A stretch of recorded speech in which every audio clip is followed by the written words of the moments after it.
Hagerstown Baseball is on the air. And now let's go to the press box with the voice of the Hagerstown Suns, John Kosis. Hello and welcome to Municipal Stadium. It's game 1 of 8 for a homestand where the Hagerstown Suns are coming off a rough road trip. They're 17-22 on the year, but they'll start off with 4 games against the Hickory Crawdads, who are 26-13. That's the second best record not only in the Northern Division but in the entire South Atlantic League. The Northern Division is stacked this year with Delmarva, Hickory, Greensboro, West Virginia, etc. It's game number 40 for the Hagerstown Suns. They're going to throw Francis Pagaro. He's 1-2 with a 2.37 ERA. And Tyree Thompson, the righty, will be making his second appearance this season and his second appearance at Municipal Stadium. In 2018, he had a quality start on August 4th against the Suns, pitching 6 innings, allowing 3 earned runs. Pagaro's been pretty good recently, too, allowing 1 run or less in 4 of his last 5 outings. We're going to hit a quick commercial break, but when we come back, we'll have an interview with Jake Irvin, and we're going to talk about Game of Thrones. There are spoilers ahead. We'll talk about his favorite TV shows, and we'll talk about what's been getting him over the bump recently, because his last 2 starts have been incredible against the Lakewood Blue Claws. All that and more coming up next on the Suns pregame show. Procter & Gamble brands are trusted in millions of living rooms, kitchens, laundry rooms, and bathrooms. P&G's Tabler Station plant in Martinsburg, West Virginia, is open and hiring. Candidates must be 18 years or older and possess a high school diploma or GED. No experience necessary. P&G offers an extensive list of benefits and starting wage of $17.50 an hour. To apply, go to pgcareers.com and search Plant Technicians, Martinsburg, West Virginia. Be part of P&G's most technologically advanced location in the world. It's one of the toughest times you'll ever face when someone close to you passes away. It's a swirl of papers to sign and arrangements to be made, all while you're dealing with grief. At Brown Funeral Home, we encourage you to pre-plan. Pre-planning not only makes things easier for you, it protects you from rising costs. At Brown Funeral Home, our families are precious to us, and so are yours. Brown Funeral Home in Martinsburg, Inwood, and Charlestown, Ranson. On the Hagerstown Suns Network.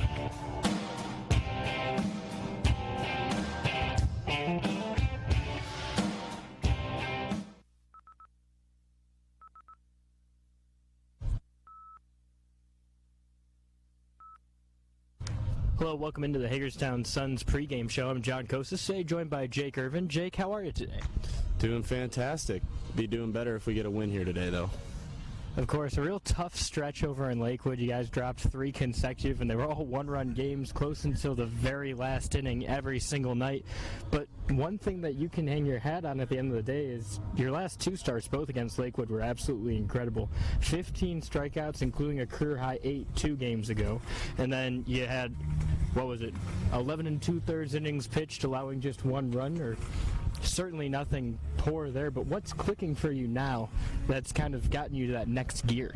I think it's more just kind of focused outings. The day before we pitch, we sit in the stands and do charts, so kind of seeing what hitters' tendencies are and taking advantage of that when you're on the mound. It's really helped, and locking in on each pitch, not taking any pitch or any count for granted, and trying to do the most with that.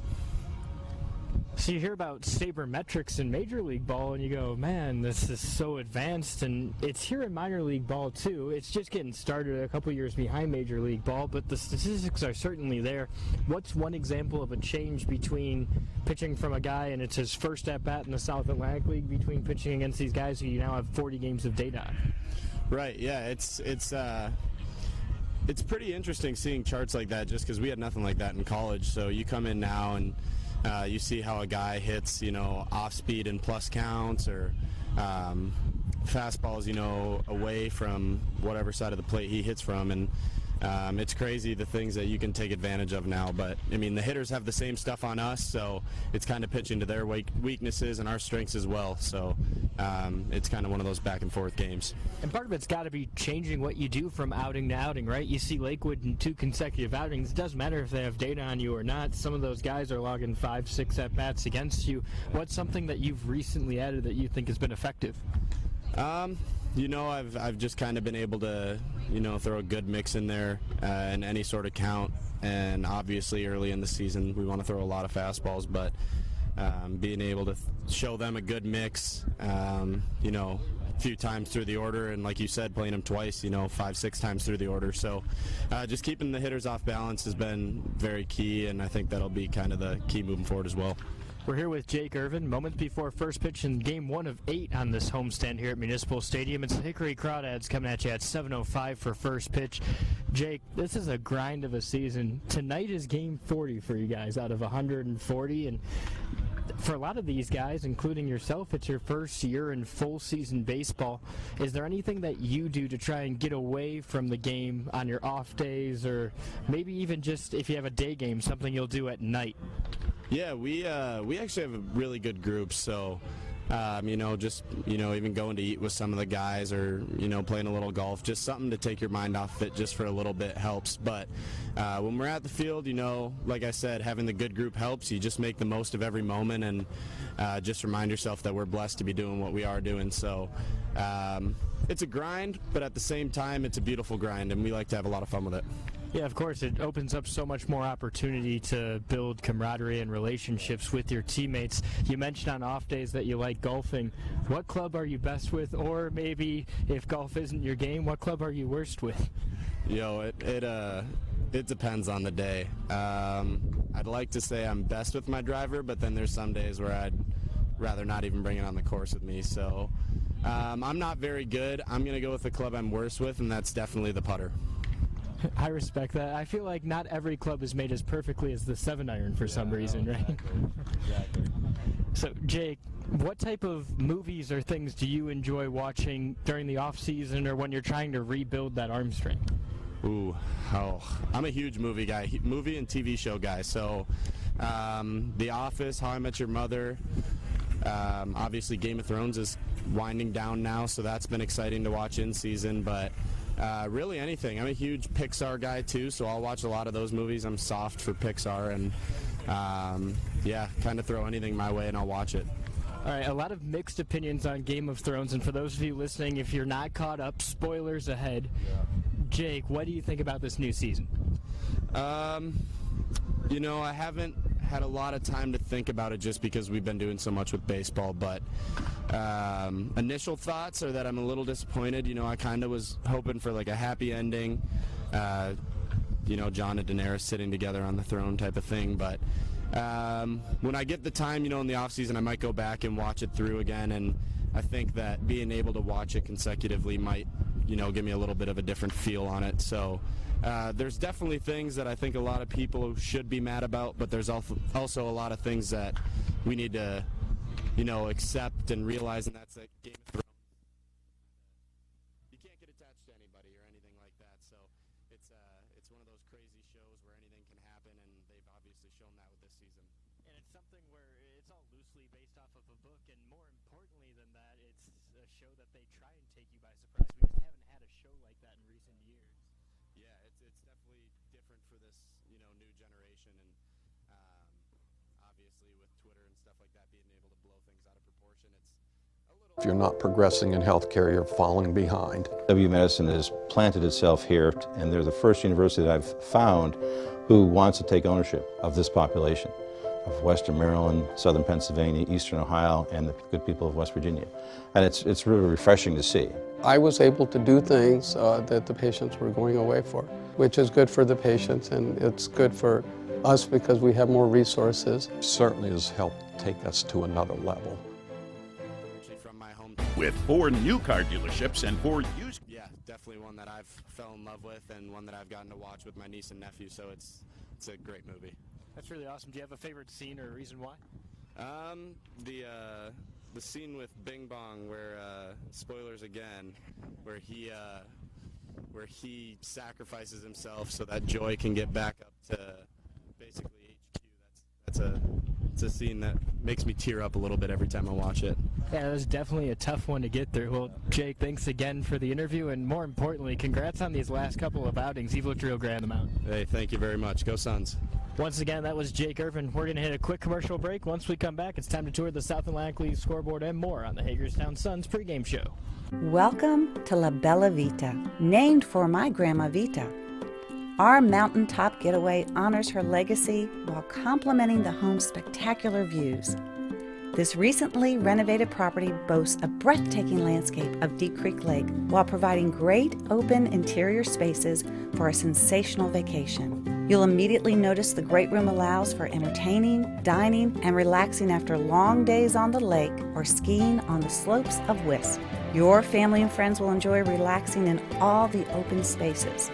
The home features 6 bedrooms, including 4 that are private suites.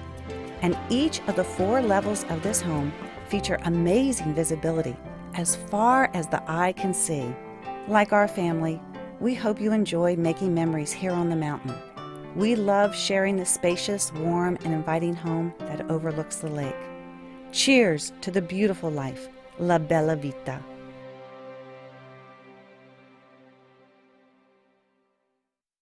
Welcome back to Municipal Stadium, just moments away from first pitch between the Hagerstown Suns and the Hickory Crawdads. The Crawdads starting a 4-game set with the home team Suns, but that's not all that's going on in the South Atlantic League. Let's talk about the other games that will be occurring here in the league, beginning with Columbia playing at Rome at State Mutual Stadium. Javier is trying to get things going. He's got a 5.04 ERA for the Rome Braves, and he'll start off against the top of the Columbia order momentarily.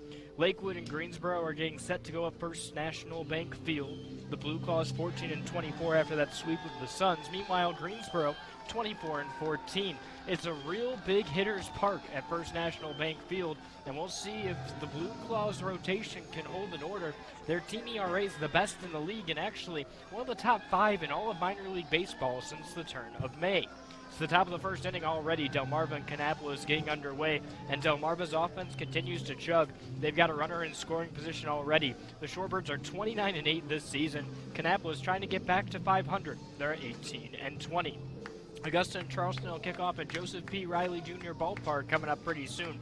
Vizcaíno starting for the home team. He's .334 in terms of earned run average this year. Asheville and Lexington warming up at Whitaker Bank Ballpark, and man, the tourists have fallen off. When they visited Municipal Stadium, they were an above 500 team. Now they're 14-25. Lexington right near the top of the Southern League standings. That's about a 500 record. West Virginia and Greenville getting ready to kick off. West Virginia will start with Slater at the plate. Bello, a 6.23 ERA, will be on the hill for the drive. And finally, you already know what's occurring here between Hickory and Hagerstown. Now let's look at the Washington Nationals affiliation, beginning with the Big League Club. The Nationals are 18-25, earning their 18th win last night. 6 games back here in the National League East, but they won 7-6 yesterday. Anibal Sanchez only went 1 1/3 innings. He left because of a hamstring issue, but the offense picked him up. Parra was 3 for 3 on the night with a home run and a double. He had 3 ribbies, and Kurt Suzuki has finally found some consistency. 3 for 4 last night with 2 ribbies. Last night the Grizzlies were rained out with the Sacramento River Cats, so today they've got a doubleheader. It's at 8:05 p.m. local time that one begins. Harrisburg continues to pace the Eastern League, but last night they struggled against Altoona. They lost 8-1, and Will Crow has now struggled in back-to-back starts. 6 innings of work, 5 runs for Crow last night. The lone offensive highlight coming from Hunter Jones. He was 2 for 3 with an RBI. Finally, the Potomac Nationals have a ton of talent up there. They're 15-23, but last in the Northern Division in that Carolina League. They shut out Down East last night, though, finally putting it all together. Kyle Johnston went 7 innings, allowing just 2 hits. And then Jonathan Herman spun the last inning, and he was scoreless with a pair of strikeouts. We remember seeing that in the Hagerstown Suns uniform not too long ago. Aldrum Corridor finished 2 for 4 with a run and 2 ribbies, and Cole Freeman was 2 for 4 with a triple and 2 runs, both of them on the Suns' 2018 roster. We're in a quick commercial break, but when we come back, it's time for first pitch and lineups on the Suns Baseball Network.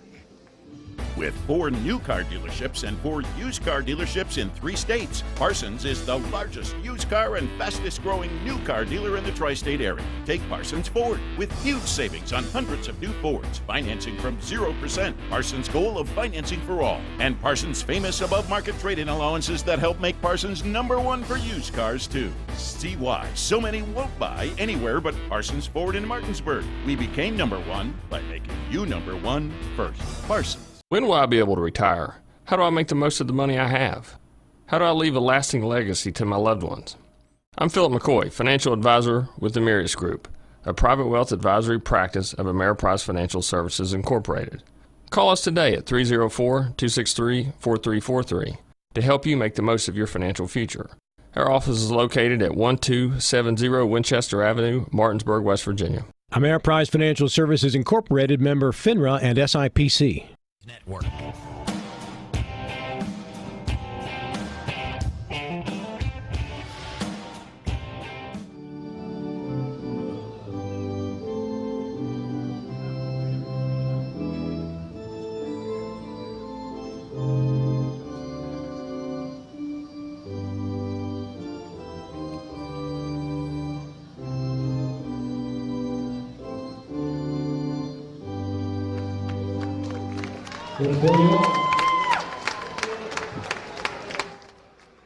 That was the national anthem. Now it's time for first pitch between the Hagerstown Suns and the Hickory Crawdads. We've already detailed a little bit about these two teams, including the Crawdads are 26-13 this year. Meanwhile, Hagerstown falling a bit below 500 this last road trip. 17-22 is their record. This is game 40 for both squads, the 18th home game for the Hagerstown Suns. Francis Pagaro 1-2 with a 2.37 ERA this year. He's on the hill right now, and he's coming off a torrid stretch. 4 of his last 5 starts, he's only allowed 1 run in.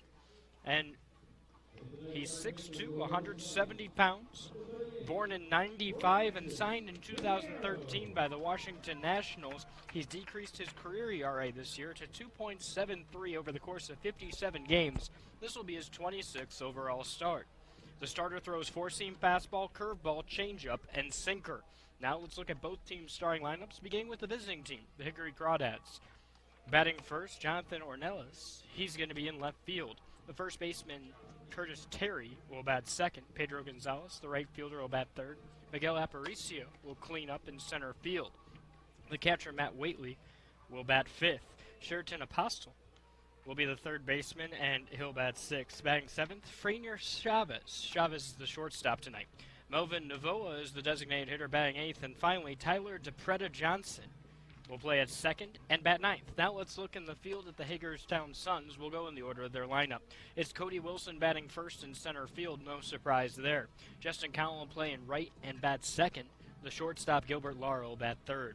Cleaning things up is Jacob Reinsmith, the designated hitter. Batting fifth, Israel Pineda, the catcher. He's been doing well since coming off the injured list, hitting about 260 this year. It brings his season batting average up to 200. Omar Marahildo's in the sixth hole today, playing third base. Kyle Marincon's at second. He's batting seventh. Trey Vickers at eighth and at third base. And finally, Ricardo Mendez making his South Atlantic League debut. He's in left field. We'll talk more about him as this game progresses. But now it's time to get things underway, all starting with Jonathan Ornelas. The left fielder, batting right-handed. Pagaro on the hill. Sun setting behind the press box here tonight. Kick in the pitch. It's a fastball, and it hits the outside corner for strike one. We're underway here at Municipal Stadium. First game out of 8 that we'll see consecutively. It's 78 degrees, wind blowing at 11 miles per hour from left field to right field. 0-1 offering, bounced foul on the third base side. 0-2's the count. You could have asked for better baseball weather between the Suns and the Crawdads. Over the last about 24 hours, you've seen about everything here in Hagerstown. It chilled to the upper 50s last night. There's been chances of showers and thunderstorms, but everything's held off, and the sky looks beautiful now. 0-2, breaking ball, up and in. So now the count's 1-2 to Ornelas. Pagaro's a guy who's going to pound the strike zone. It's just in his DNA. This year, nearly 70% strikes for the starter. 1-2 offering, breaking ball. It's bounced foul. Count remains the same. Pagaro's done a lot to get to this point, starting as a reliever. Spent a couple of years in the DSL before coming stateside, most recently with Auburn last season. Last year, 5-3, 2.93 earned run average. Not all that different than this season. The kick and the pitch. A high chopper down the third baseline and ekes just foul. 2 bounces in fair territory, a diving Trey Vickers, but couldn't stop the ball. Instead, the chalk did. Ornelas will head back. This season, Pagaro almost up to 70 innings of work. He's at 46 strikeouts this year as well. He's allowed 7 homers, but at the same rate, opponents are hitting just .217, so if they do damage, it seems as though they're doing damage with the long ball. 1-2 pitch, breaking ball, bounced foul again. Counts 1-2. There's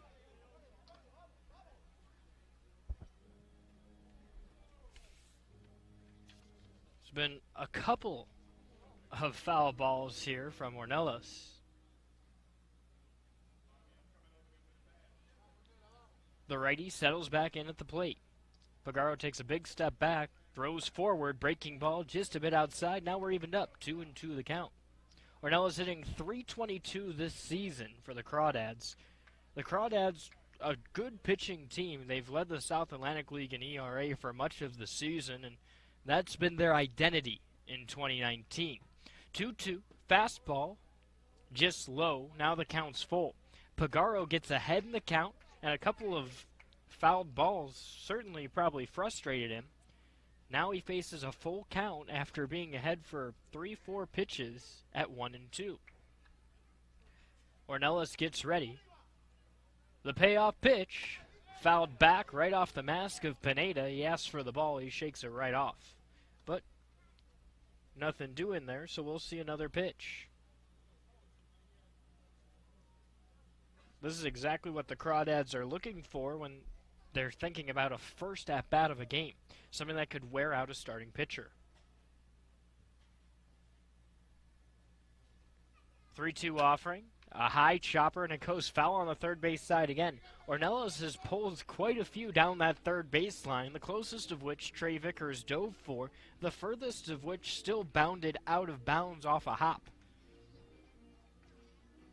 So he's been close to getting that corner this entire at-bat. Pagaro takes a deep breath using the leather to hide his face. Steps back, throws forward, breaking ball that nails the inside edge. Strike 3, Pagaro starts the game with a bang. Took a little bit longer than he wanted it to, but he gets the job done. It brings Terry Curtis to the plate. Curtis takes about 60 points off the average of Ornelas. The first baseman's hitting .259 this year. While Ornelas has 4 homers this season, Terry's no easy out either. Batting right-handed, he's 6'3", 264. The 13th round pick in 2015 stares at ball 1 on the inside edge. He has 8 homers this season, 31 RBI. That's better than the best in Hagerstown. That's Gilbert Lara at shortstop. He has 30. 1-0 pitch, breaking ball, waved at, missed, and now we're evened up 1-1. A Georgia native, not too far from home in Hickory, North Carolina. He's drawn 10 walks, but he's struck out 45 times over the course of 37 games. Pagaro throws 1-1. It's called a ball outside, and now the count's 2-1.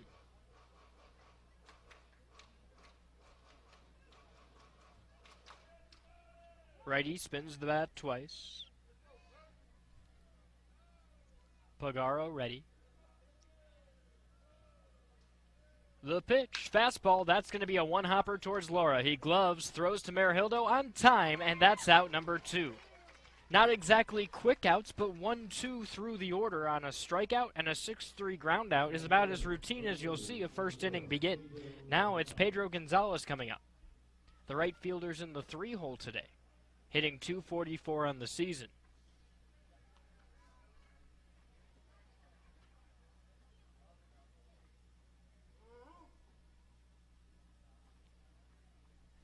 Another righty bat against the righty arm. The pitch, breaking ball right down Broadway. That's called strike 1.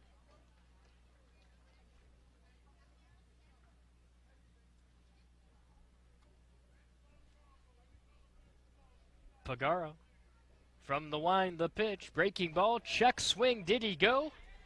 And the referral says yes, he did. So Lozada gives way to Fornarola, and Fornarola says, he went around. Now Pagaro's ahead 0-2, something he's been ahead on in each batter so far. That tends to lead to success. We talked about those numbers with Adon during the last homestand against the Blue Claws. Opponent's batting average goes up about 60 points. 0-2. That's another chopper towards Lara. He fields on the in-between hop, throws on time. A strike to Marahildo. That's out number 3. 1-2-3 goes Hickory, and Hagerstown will be up right after this break on the Suns Baseball Network. Hey, fans. At Anthony's Pizza Inwood location, nobody does it better. We make our own dough and we bake it fresh twice daily. That's freshly baked twice a day to make sure your pizza always tastes great. Take advantage of our Anthony's Pizza special offer. Get 2 large one-topping pizzas, just $17.99. And when you buy 3 12-inch subs, the 4th one's on us. For the best in freshly made pizzas, subs, calzones, stromboli, lasagna, and more, it's got to be Anthony's Pizza, 372 Middleway Pike in Inwood. Call 229-7373 for delivery, anthonysmenu.com. We only make home loans, so we better be good at it. And we are. It's that simple. With our focus solely on mortgage lending, you can come to us with peace of mind knowing that your mortgage loan is in good hands. As one of the nation's largest private lenders, our focus is on helping you get into your new home.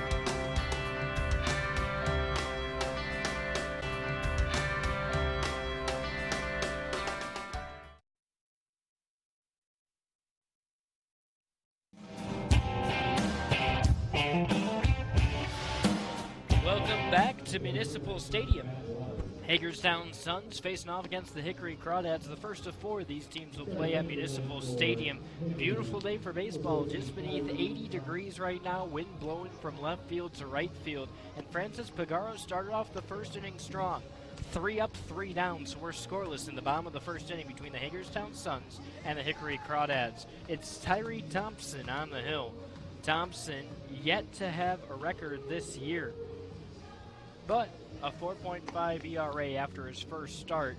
No worries there, though, because Thompson has been in Hagerstown before. That came back in 2018. He spent all of 2018 with the Hickory Crawdads. He's familiar with this team. He's familiar with this league. And when he was in Hagerstown, he earned the win, pitching 6 innings, allowing 3 earned runs and striking out 4. He had nearly 90 pitches on the night, 56 for strikes against the Hagerstown Suns. But again, new year this season, just 4 innings of work, 4 hits, 2 earned runs. That came not too long ago, May 11th, against the Charleston River Dogs. Cody Wilson will start things off for the Hagerstown Suns. He's in center field. Wilson struggling this season at the plate. But when he leads off, that's when he's doing best. In the top of the first inning, he has a pair of homers. First pitch, swung on and missed over the outside corner. Counts 0-1. Wilson hitting sub-200 this season. 12 ribbies, 29 hits, and leads the South Atlantic League in strikeouts. 0-1, breaking ball low and outside, counts evened up. Nearly 60 of them for him this season. It's something he's really got to work on if he wants to continue hitting in the leadoff spot. 1-1, breaking ball called strike 2 on the outside edge. It's one of those things where once Wilson gets on, he's domineering. None are better than him in the South Atlantic League in terms of stealing bases. 1-2, breaking ball. It's a high popper towards shallow right. Johnson heads back, fields it over his head, and grabs it. That is out number 2. So it's Tyler DePretta Jackson on the play. That's out number 1. Johnson looked like he could have had an in-between ball that bounced right over his head and got there before Pedro Gonzalez could get there, but instead, it's a pop-out. Cody Wilson goes down. Justin Connell comes up. Connell, young player, but doing very well. Drafted out of Plantation, Florida. That's straight out of high school from there. A baseball hotbed, certainly. He's hitting nearly 300 this year in his first year in full season baseball. It's the second best batting average amongst qualifying batters. The best is the guy in the cleanup spot, Jacob Rhinesmith. Next pitch called a ball just inside to Connell. So the count's 1-0. On deck, it's Gilbert Lara. Lara had that 19-game hitting streak, 1-0. Breaking ball called strike. Now the count's evened up. That hitting streak's still good for the longest in baseball in 2019. Rendon has the longest in Major League Baseball. He had a 17-game hitting streak. 1-1, a high bouncing ball, and it goes just foul on the third baseline. Let's look at how Hickory is lined up in the field today. It's Ornelos in left, Aparicio in center, Pedro Gonzalez in right. Terry's at first, DePreta Johnson at second, Chavez at short, and Apostle at third base. 1-2 offering, swung on and missed. That's out number 2, so Cody Wilson pops out, Justin Connell strikes out. We're still scoreless with 2 away here in the bottom of the first inning. But if there's anyone that can send a charge into the ball, it's the shortstop coming to the plate, Gilbert Lara. He's hitting .280 this year, 7 homers, 30 RBI. The second 2 lead the Hagerstown Suns. He has 45 hits. That's good for one of the top marks in the South Atlantic League. First pitch fouled off, a high foul ball on the first base side. Counts 0-1. Should Lara reach base safely, it gives way to Jacob Rhinesmith. Rhinesmith owns the top batting average on the Suns. Next pitch, breaking ball low, and we're evened up 1-1. After that, it's Israel Pineda, the catcher, Omar Merhildo at first, Kyle Marincons at second, Trey Vickers, the third baseman, and the left fielder, Ricardo Mendez, who we'll talk about more in a moment. 1-1, breaking ball low again. Lara doesn't bite on consecutive pitches, about the same spot in the zone. Now the count's 2-1. Next pitch just outside, and now Lara's staring at a 3-1 count. It's got to be perfect for him.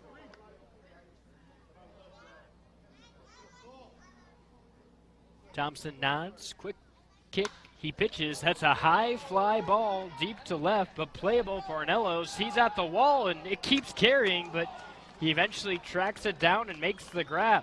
It's out number 3, a charge from Lara, but not quite deep enough. We're heading to the second on the Suns Baseball Network. The National Maritime Center primary mission is to credential all U.S. mariners. We have approximately 250 employees here in Martinsburg, West Virginia. Most people aren't aware of the quality of life here in Berkeley County. We have a lot of employees that are from the area. We obviously have folks that have to do tours here, and it's kind of a little bit of a hidden secret of how nice the quality of life is here. It's the late nights. It's the early mornings. It's working in the sunshine and rain and snow. It's the dedication, the care, the hours of training that led to the winner's circle. It's our job, our passion, our lives. We are the horsemen.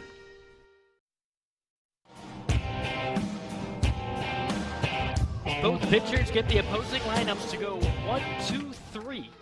And that does it for the first inning. We're in the second, and we're scoreless between the Hickory Crawdads and the Hagerstown Suns.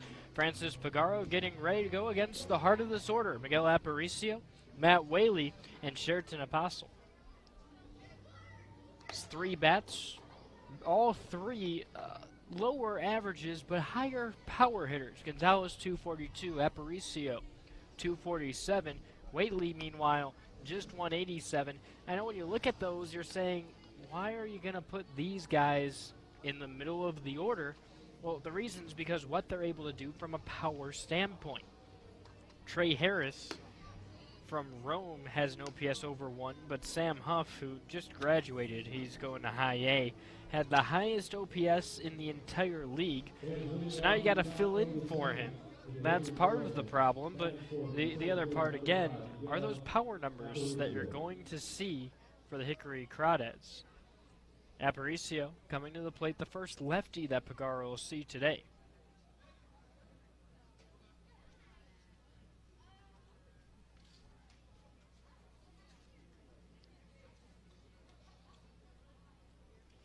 The kick and the pitch, fastball, popped up. Might be playable on the left side of the infield. Vickers makes the call at the line, and it is. He makes the grab. That's out number 1. 1 pitch, 1 out. A little bit different than you saw last inning for Pagaro, where he went through 11 or 12 pitches to get the first out of the inning. So Aparicio goes down. 10 ribbies on the year, and that's going to send up Matt Whately. Whately, 182, as we mentioned, but limited time. 120 at-bats, 15 runs scored, 22 hits, but a couple of extra base hits, and here's the big number, 18 RBI. Watley readies. First pitch called strike on the outer half. Counts 0-1. One out here, top of the second inning. We're scoreless between the Suns and the Crawdads.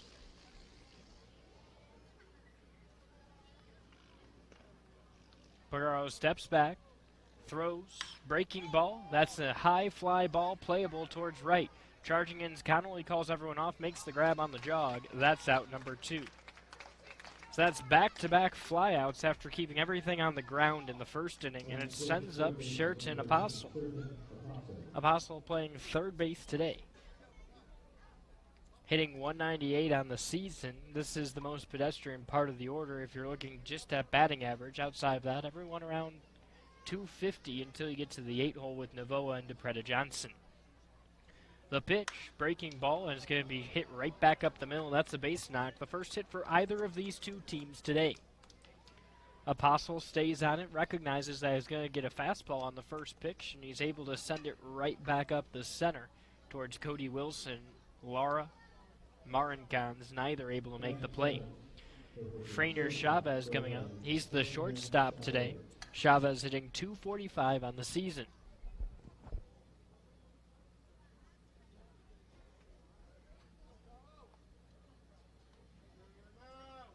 Another lefty-righty matchup with the lefty on the plate, but this is the first time that Pagaro is going to come from the stretch today. Pagaro throws, breaking ball, low and inside. Pineda loses it, but keeps it in front of him, and that keeps the runner at first base. Counts 1-0, 2 outs. Merhildo covering at first. Not a big lead from the third baseman, Apostle. Just a couple of steps here, leaning towards second. Lara close to the bag, playing from shortstop. 1-0 offering, swung on and fouled. Counts evened up now, 1-1, 2 away.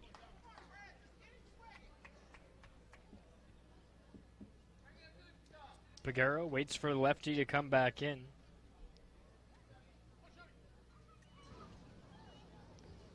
Shortstop readies at the plate, open stance. Hickory wearing their gray uniforms, black Under Armour for all of them, and black socks. 1-1, fastball up and away. Counts now evened up. Meanwhile, the Suns wearing their whites today. Black Suns on the front, numbers on the left side of all the fielders' stomachs. Pinstripe down the side of the pants, white front of the cap, blue or blackish back of the cap, a dark navy, and then a red brim on the caps today. 2-1.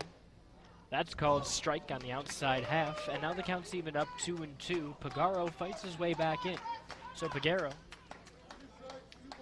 waits for Pineda, who looks towards the dugout, just trying to see if there's anything special there, and the shortstop gets something in his eye. Chavez steps out of the box, wipes it away, and sells back in. Spins the lumber twice, readies.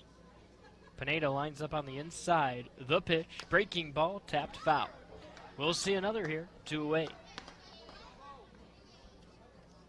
Thompson got out of the first inning pretty quickly, only had to throw 6 pitches. Pagaro had to labor a little bit. But here he is in the second. He's gone through pretty quickly. We'll see if he can end the inning here with a runner on first and strand it. The set. The pitch, breaking ball, tapped towards third. Vickers gloves, throws across the channel, and it's a strike. That's out number 3. Hagerstown able to strand one. We're heading to the bottom of the second, still scoreless between the Crawdads and the Suns on the Suns Baseball Network. Procter & Gamble brands are trusted in millions of living rooms, kitchens, laundry rooms, and bathrooms. P&G's Tabler Station plant in Martinsburg, West Virginia, is open and hiring. Candidates must be 18 years or older and possess a high school diploma or GED. No experience necessary. P&G offers an extensive list of benefits and starting wage of $17.50 an hour. To apply, go to pgcareers.com and search Plant Technicians, Martinsburg, West Virginia. Be part of P&G's most technologically advanced location in the world. When you're hurting, we're here. When things are confusing, we're here. When you need answers, we're here. Brown Funeral Home. We've been caring for families like yours for generations, since 1880. Whether you want to plan ahead or you need us now. Our families are precious to us, and so are yours. Brown Funeral Home in Martinsburg, Inwood, and Charlestown Ranson. We're here when you need us. Back to Municipal Stadium, scoreless here in the bottom of the second. Crawdads and the Suns. Hickory coming in amongst one of the top teams in the South Atlantic League, 26-13, winning 2/3 of their games. Meanwhile, Hagerstown in 6th in the Northern Division, trying to catch Kannapolis, though. Just a game and a half back of Kannapolis. Kannapolis surging. They've won 7 of their last 10 games. We'll start off the bottom of the second with Jacob Ryan-Smith at the plate. Ryan-Smith, as seems to be tradition, the cleanup hitter is the first lefty that an opposing pitcher will face. He hit in his last game, going 2 for 4 and scoring 2 runs. Just 3 for 10 in that series against Lakewood, though. 1 ribby, 2 walks. I'm saying just 3 for 10 because this season, hitting .316, 1 homer, 16 RBI. He's been one of the most consistent players on this team. Well, Laura owns the longest streak on this team with that 19-gamer we alluded to earlier. Ryan-Smith has a pair of 9-game hitting streaks this season, and he was really good in both of those. The first one went from April 15th to 25th, and he had a .417 average. He drove in 5 runs. The latter, May 4th to May 14th, with a .368 mark. Thompson throws, breaking ball low, counts 1-0. So Ryan-Smith will settle back in, the designated hitter today, getting a break from playing in the field. He's played so many games in right and left. 1-0, swung on and missed right over the top of that ball. And now the count's evened up 1-1. Thompson wouldn't have seen many of these guys. Marihildo, who's the third batter due up in this half inning, would have been with the Suns last year. But outside of that, everyone's new. 1-1, breaking ball that's taken right back up the middle. It bounces in front of Aparicio, and that's a single. Monkey see, monkey do. The Hickory Crawdads get a single in the top of the second, and the Suns answer, getting a single to lead off the bottom of the frame. It sends up Israel Pineda. Pineda, the catcher, hitting .193 this year, 2 homers, 13 ribbies, and yesterday wasn't great for him, 0 for 4 with a strikeout swinging. Since he's come off the injured list, though, he's hitting about .250 this year. Upper 250s, nearly 260. Thompson nods, throws home, breaking ball, popped up on the infield. Everyone merges towards the center. Chavez calls everyone off, but it's Apostle who takes it. The third baseman receives the pop-up. First pitch swinging hurts Pumba. That's out number 1. It'll send Omar Marihildo to the dish. Marihildo's playing first base today. We've talked so much about his struggles in high A this year, and now it's time to just change the narrative into the success he's had here in the South Atlantic League. While he's been in the South Atlantic League, he's been nothing short of incredible. .271, the batting average, equaling his mark last year, but a bit more power. 2 home runs. He's played less than 20 games, and last year he had 7 all season long. Thompson throws home, breaking ball inside, counts 1-0. His last game he went 2 for 3 with a pair of RBI. He also walked. Those were the only 2 hits he had against Lakewood. He fell off a little bit in that series, but who can blame you? It's a great pitcher's ballpark. Deep caverns everywhere you go there. 1-0. That's called strike on the outside half, and now the count's evened up at 1-1. So hard to hit a ball out. Lakewood's pitching staff amongst the best, not just in minor league baseball, or not just in the South Atlantic League, but all of minor league baseball. Thompson throws home, breaking ball, and it swung right over the top of it. Counts now 1-2. Marihildo had no idea where that one was going. 13 RBI is the important number for Marihildo, though, because when runners are on, Marihildo's been electric this season. Settles in. Thompson throws back to first. The tag, not in time. Ryan-Smith able to get back in safely. Marihildo hitting .270 with runners on. A pair of doubles, 10 RBI. When a runner gets into scoring position, that's where he's been incredible. He's hitting .438. Next pitch fouled back, out of play, counts 1-2. Now, Ryan-Smith's not in scoring position right now.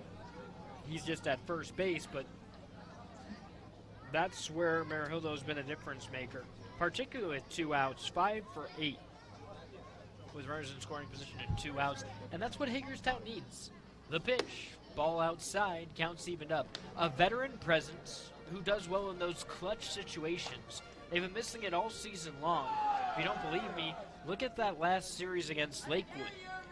They lost 4-3 after scoring 1 in the top of the 9th, and that's about all that they've gotten in the 9th inning this year. They gave up at least 1 run, 2-2.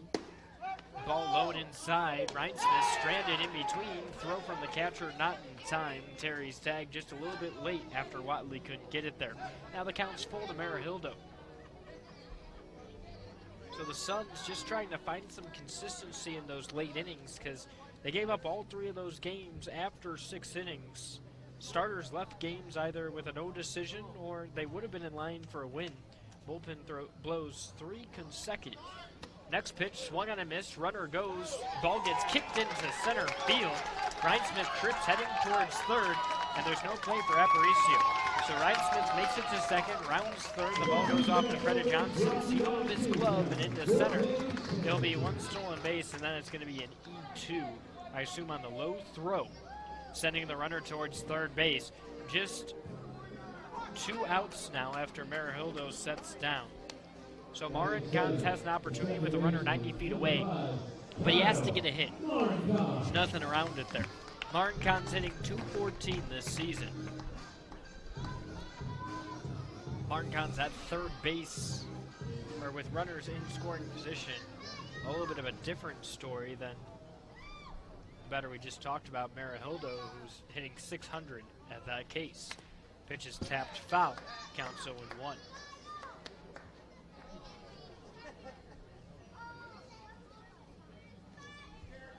The second of 3 lefties we'll see in the lineup today, but next pitch swung on and missed, a breaking ball. He was right over the top of it, and now he's behind 0-2.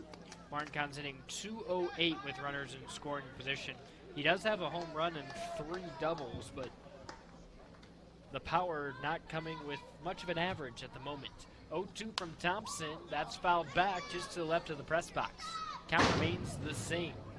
We're scoreless here, bottom of the second inning between the Crawdads and the Suns. 1 hit for both teams. The Suns hit Jacob Rhinesmith, now at third base. Thompson settles, throws home, fastball in the dirt, and now the count's 1-2. Martin Kahn's trying to work a bit on his patience. A lot of times when he's in situations like this, a little bit eager, gets swinging at some balls out of the zone and gives pitchers some free passes out of innings. So there he showcases a bit of it. 1-2, breaking ball, fouled back. It goes out of play. Count remains the same. And this is what we saw in the first inning, but instead of the Suns doing it in the first inning, it was the Crawdads in the first inning. The Crawdads were behind 1-2 in a count, stretched out to 9-10 pitches against Francis Pagaro. But Pagaro worked out of it. 1-2, breaking ball, that's hit hard towards right field. Gonzalez comes over, and he's right underneath it. So a hard hit ball just roped right to the right fielder, and that ends the inning. Rhinesmith gets a leadoff hit, but that's all the Suns get. We're heading to the third, scoreless on the Suns Baseball Network. The level of care that I got at WVU Medicine was top-notch. If you're not progressing in healthcare, you're falling behind. Is really an integration, looking at a clinical care network, looking at the good people who can help push the envelope and raise the bar for delivering quality healthcare product. To have my life back is absolutely a blessing. I am beyond thankful for WVU Medicine. I absolutely 100% have my life back. With 4 new car dealerships and 4 used car dealerships in 3 states, Parsons is the largest used car and fastest growing new car dealer in the tri-state area. Take Parsons Ford with huge savings on hundreds of new Fords, financing from 0%, Parsons' goal of financing for all, and Parsons' famous above-market trade-in allowances that help make Parsons #1 for used cars too. See why so many won't buy anywhere but Parsons Ford in Martinsburg. We became #1 by making you #1 first. Parsons. We've seen some great pitching today, no doubt about it. Scoreless after 2 innings. We're still very early. Both bats have a chance to do something in this one, with 7 innings remaining in this ball game. Again, scoreless. Hickory 0, Suns 0, 1-1 on hits. 1 error for the Crawdads. That was on a throw to second. Ryan Smith ended up getting towards third on him. Starting off this inning is Melvin Navoa, Tyler DePreta Johnson, and that's the top of the order due up again. Navoa and Johnson, both about 200 on the average this year. Pagaro, as it happens, has an opposing batting average about 200 as well. He's been a great surprise for Hagerstown in a rotation that's filled with top prospects. We talked with Jake Irvin in the pregame show. He's a top 30 prospect. The pitcher the night before, Tim Cate, a top 10 prospect for the Washington Nationals. And then the night before that, Joan Adon. Adon was a top 25 prospect entering this season. And Tomas Alastre, the 4th pitcher, was a top 30 prospect 2 years ago, fell off the map last year after struggling in the South Atlantic League. But you look at all these guys in the rotation, and all of them highly touted players. Pagaro throws, fastball upstairs, counts 1-0. And then you get to Pagaro, and Pagaro was just supposed to be that 5th starter. He was just supposed to fill out the rotation, and man, has he been much better than that this year. 1-0, breaking ball. Did the bat go around? No, it didn't. Navoa able to hold up, and now the count's 2-0 to Navoa, who's hitting .270 this year. 3 runs scored, 1 RBI, not a lot of at-bats. 2-0. That's going to be hit, a towering ball, but it should come down just past the infield grass. Lars under it, makes the grab about 12 feet deep, and that's out number 1. Navoa goes down on a pop-out. That's been the story for Pagaro tonight. Pagaro, the first inning, a strikeout and back-to-back grounds out. The second inning, 1 fly out that leaves the infield, 1 pop-out to third base, a single that was just a grounder, but right back up the middle. And then a 5-3 ground out. First pitch to DePreta Johnson, broken bat, squibber. Backhanded by Merihildo. He throws, it's reeled in by Pagaro, and he steps on the bag for out number 2. An excellent piece of fielding and smart coverage from Pagaro. So Merihildo goes all the way towards close to positional second base when he throws it off his back foot, a Jeter hop to complete it. That's out number 2. It's 3-1 on the ground out, and sends Jonathan Ornelas up. Ornelas 0 for 1. He struck out looking to start off the game.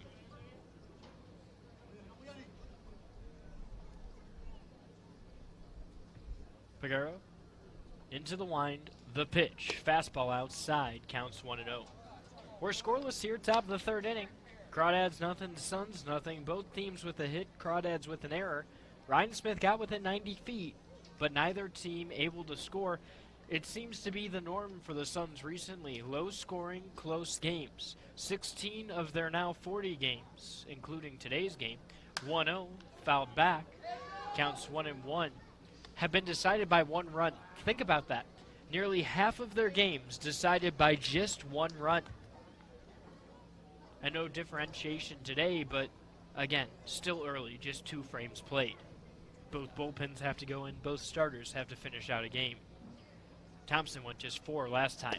1-1's a breaking ball that nips the outside corner, and now the count's 1-2. 2 away here, top of the 3rd inning. It's all up to the top of the order to the leadoff man, Ornelas, this time batting with 2 outs. He struck out looking last time up, and now he's got 2 strikes against him. It was the only strikeout the first time through the order for Pagaro. 3 shy of 50 on the year, 1-2 tipped foul. Count remains the same. Middle infielders back on the grass. Corner infielders level with the bags.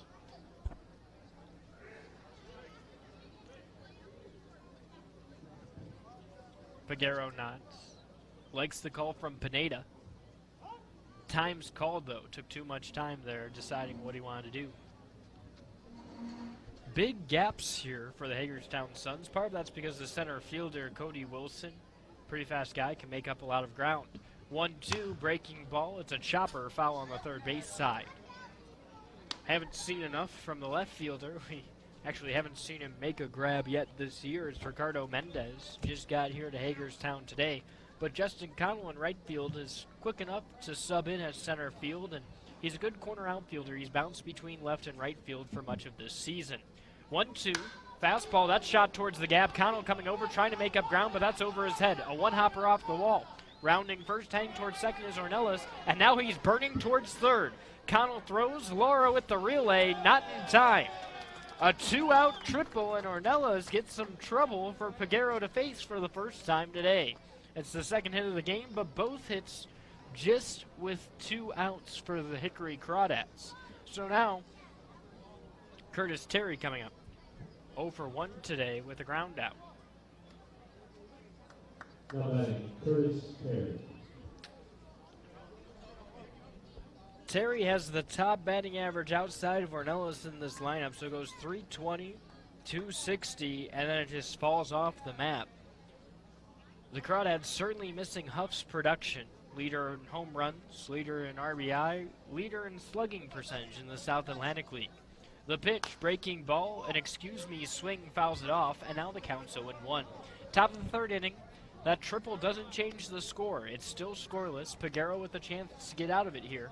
2 away, he's ahead in the count 0-1 to Terry. Terry settles back in. Righty-righty matchup. The pitch. Breaking ball, swung on and missed. Terry way off the mark on that one. And now the count's 0-2. Ornelas standing on third base, talking to his manager. Trying to get the game plan from Matt Hagen. Hagen in his second year with the club. He's got to be proud of his team this year. Winning 2/3 of their games, a little bit different from last year where they weren't a playoff team. 0-2, breaking ball low, and now the count's 1-2. In the first half, Hickory couldn't put anything together last year. Second half, they made a run at it for a little bit. Ended up in third place in the overall standings. Because remember, Lakewood won both halves for the Northern Division last season. So it was a 3-dog race. It was between the West Virginia Power, Kannapolis, and Intimidators took it home. And then the Hickory Crawdads were in there for a good portion of the time. 1-2 offering, that's slammed down the left field line, but it hooks foul. Could have been trouble, but Terry couldn't straighten it out. Count remains the same, scoreless, top of the third, but a runner just 90 feet away. Hagerstown got a runner on third with 2 outs, just in the bottom of the second, but Hickory comes right back and says, if you can do it, I can do it too. We'll see if they can capitalize, though. The pitch, breaking ball, called strike 3. It's Peguero's second of the game, and it couldn't have come at a better time. We're headed to the bottom of the third, and there's another 0 on the board. It's 0-0 between the Hickory Crawdads and the Hagerstown Suns on the Suns Baseball Network. Welcome to La Bella Vita, named for my Grandma Vita. Our mountaintop getaway honors her legacy while complementing the home's spectacular views. This recently renovated property boasts a breathtaking landscape of Deep Creek Lake while providing great open interior spaces for a sensational vacation. You'll immediately notice the great room allows for entertaining, dining, and relaxing after long days on the lake or skiing on the slopes of Whisk. Your family and friends will enjoy relaxing in all the open spaces. The home features 6 bedrooms, including 4 that are private suites. And each of the 4 levels of this home feature amazing visibility as far as the eye can see. Like our family, we hope you enjoy making memories here on the mountain. We love sharing the spacious, warm, and inviting home that overlooks the lake. Cheers to the beautiful life, La Bella Vita.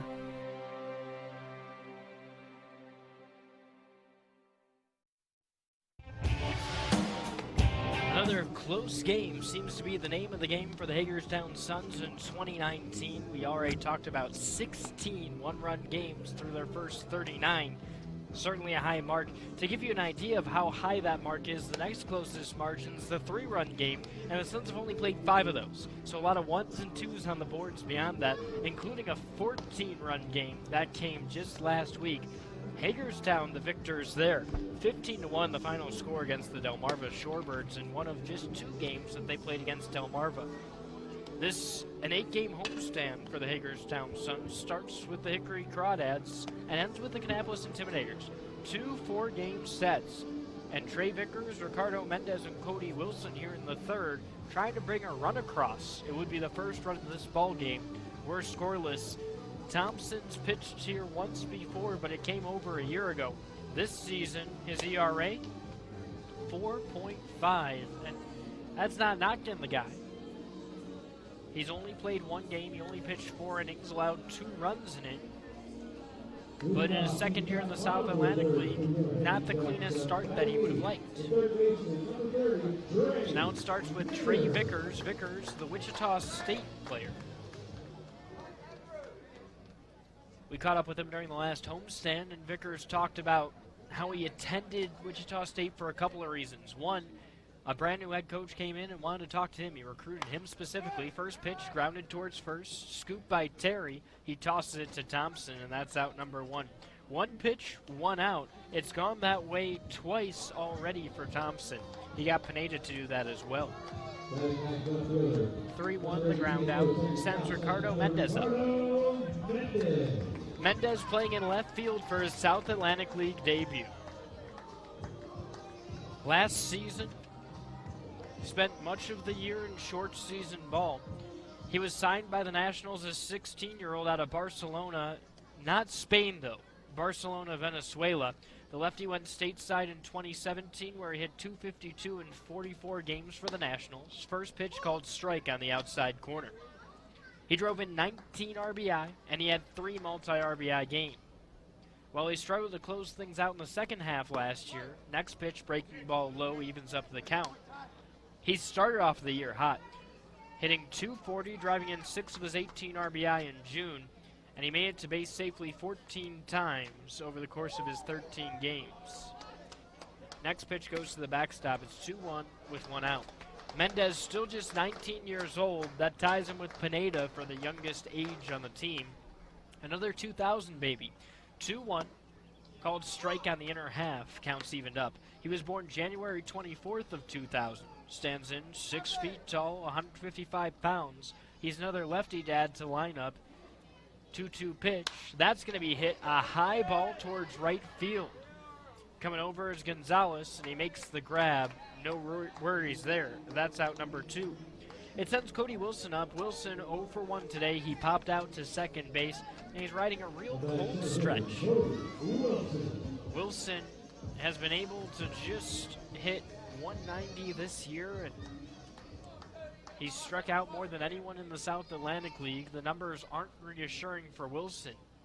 The pitch, breaking ball low, counts 1-0.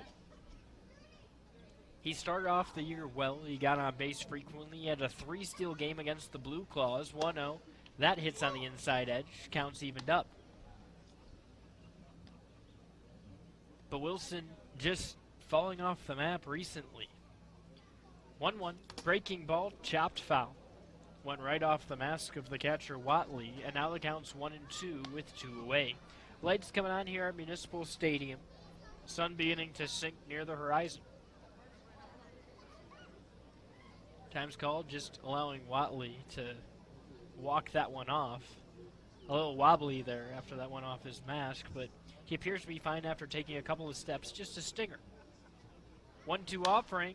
A high fly ball down the first baseline. Maybe playable. Terry comes over to the tarp, but it's just on the other side of it, bouncing off the first row of suites. Counts 1-2. 2 away here. It's the bottom of the third inning, scoreless between the Hickory Crawdads and the Hagerstown Suns. The Suns just marking 1 hit against Thompson. He's starting off right where he left off in 2018 here at Municipal Stadium. The pitch, fastball inside. Good eye from Wilson. So he'll sell back in, 2-2 the count. The pitch, breaking ball, low and outside, counts full. Wilson's got a shot here. Should he reach base safely, it's Justin Connell on deck. Connell 0 for 1, struck out swinging as the second batter of the game. That was a 1-2-3 first between Wilson, Connell, and Lara. 2-out opportunity. Payoff pitch, headed home, fastball low and inside. Wilson becomes just the second base runner of the day for the Hagerstown Suns. They'll bring Justin Connell up. But this is where Wilson becomes dangerous. Once he's on the base pass, there's no knowing what Wilson's able to accomplish. He leads the team with 14 stolen bases this year. 14 stolen bases. He's just been on base about 40 times. When you look around the South Atlantic League, Michael Gigliotti and Lolo Sanchez, the only two players keeping pace with him. Gigliotti at 16, Sanchez at 14. Throwback to first, not in time. And it's no surprise that Lolo Sanchez is on that list. This is Sanchez's second year in the South Atlantic League, a 5-tool player for now the Greensboro Grasshoppers, last year for the West Virginia Power. Sanchez stole a ton of bases last year, throwback to first, not in time. He was routinely in and out of the top 10 in stolen bases in the league. Now he has another year of growth, not just physically, but mentally as well. He's getting better hops. He's timing things up better. There's no doubt there's a reason why he's up there amongst the top base stealers in the league. First pitch, Wilson goes. Connell stays back on it, shoots it to right, but it's right at Pedro Gonzalez, who walks over to it and makes a basket catch over his shoulder. That's out number 3. The Suns strand another. 1 in the second and 1 in the third. Now we're headed to the fourth. 1-0 the score, or we're scoreless, on the Suns Baseball Network. When will I be able to retire? How do I make the most of the money I have? How do I leave a lasting legacy to my loved ones? I'm Philip McCoy, financial advisor with the Mirius Group, a private wealth advisory practice of Ameriprise Financial Services Incorporated. Call us today at 304-263-4343 to help you make the most of your financial future. Our office is located at 1270 Winchester Avenue, Martinsburg, West Virginia. Ameriprise Financial Services Incorporated, member FINRA and SIPC. At Anthony's Pizza Inwood location, nobody does it better. We make our own dough and we bake it fresh twice daily. That's freshly baked twice a day to make sure your pizza always tastes great. Take advantage of our Anthony's Pizza special offer. Get 2 large one-topping pizzas, just $17.99. And when you buy 3 12-inch subs, the 4th one's on us. For the best in freshly made pizzas, subs, calzones, stromboli, lasagna, and more, it's got to be Anthony's Pizza, 372 Middleway Pike in Inwood. Call 229-7373 for delivery. Anthony'sMenu.com.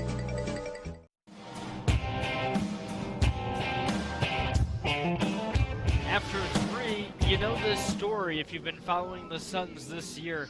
It's scoreless. Good pitching, but the bats struggling to catch up for Hagerstown. It's just a result of having a young team. They either score a ton or they don't score at all is what it seems like. 15 against Delmarva, double digits twice consecutively against Asheville, and they did the same thing against Kannapolis and Greenville earlier this year. They've scored double digits nearly 10 times this year in 40 games, but outside of that, it's 2-run games, 3-run games, and not much support for pitchers, including Francis Pagaro this season. When you look at Francis Pagaro this season, it's just been a case of poor run support. There's no other way to say it. He's 1-2 this year. His ERA dipping closer and closer to 2 on the button. He's challenging Tim Cate for the best ERA on the team, and it's a fun race to watch. Don't get me wrong. 4 of his last 5 outings, he's allowed 1 run or less. The difference for Pagaro in this one, the run support just not coming for him. Starts things off against Pedro Gonzalez. He's averaging the lowest run support amount other than Tim Cate. Cate, 4.17. First pitch swung on and missed, a breaking ball on the outer half. So that's runs per 9 innings of offense. Pagaro, on the other hand, 5.45. Steps back. The pitch. That's rocked down the left field line. If it's fair, it's gone, but it hooks foul.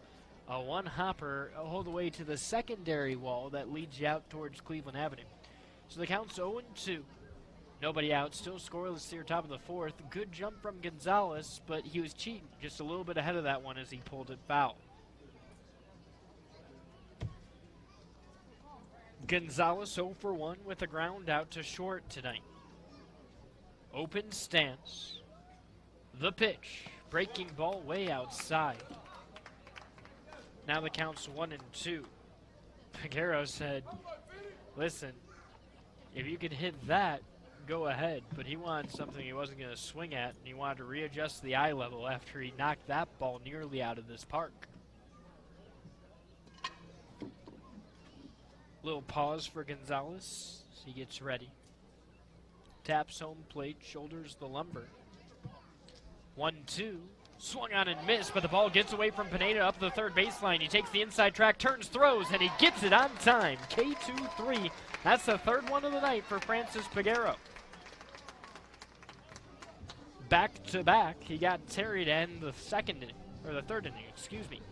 Aparicio, 0 for 1 today. He popped out to third base.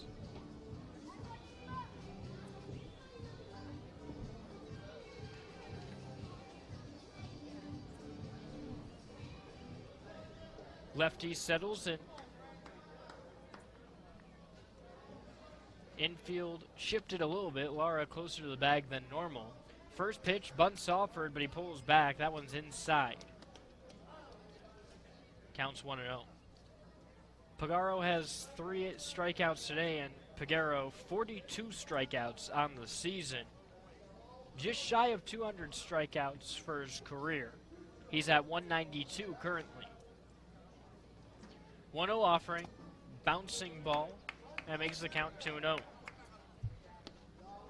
Had to throw it 60 feet 6 inches to get to home plate. That one probably went about 58. Now Peguero behind, 2-0 the count, 1 away, top of the fourth inning, scoreless. 6 zeros on the board between the Crawdads and the Suns. The pitch, fastball fouled back.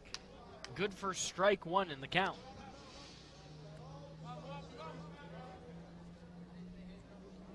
Peguero spinning his way through this one with relative ease thus far. Lakewood already has given up 3 runs against the Greensboro Grasshoppers. They've also scored 3. It's the fourth. 2-1. That ball's low, counts 3-1. Lakewood and Hagerstown, the 2 best ERA in the South Atlantic League since the turn of the month. And it's not just that, but they're close to the best ERAs in all of minor league baseball. Lakewood the best in single A, Hagerstown third. 3-1, swung on and missed. He pulls the string, and Aparicio makes the count get full. 1 away here. Just 1-1-2-3 inning for Peguero so far. That came back in the first.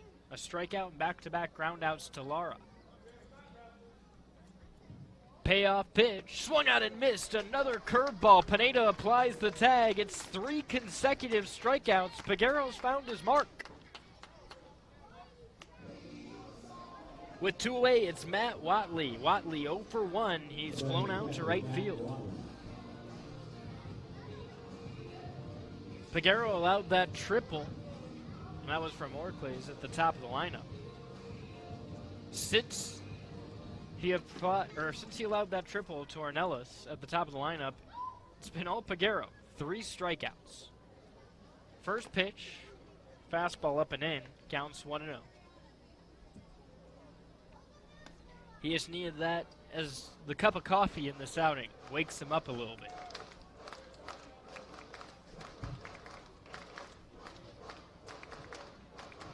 Ready in.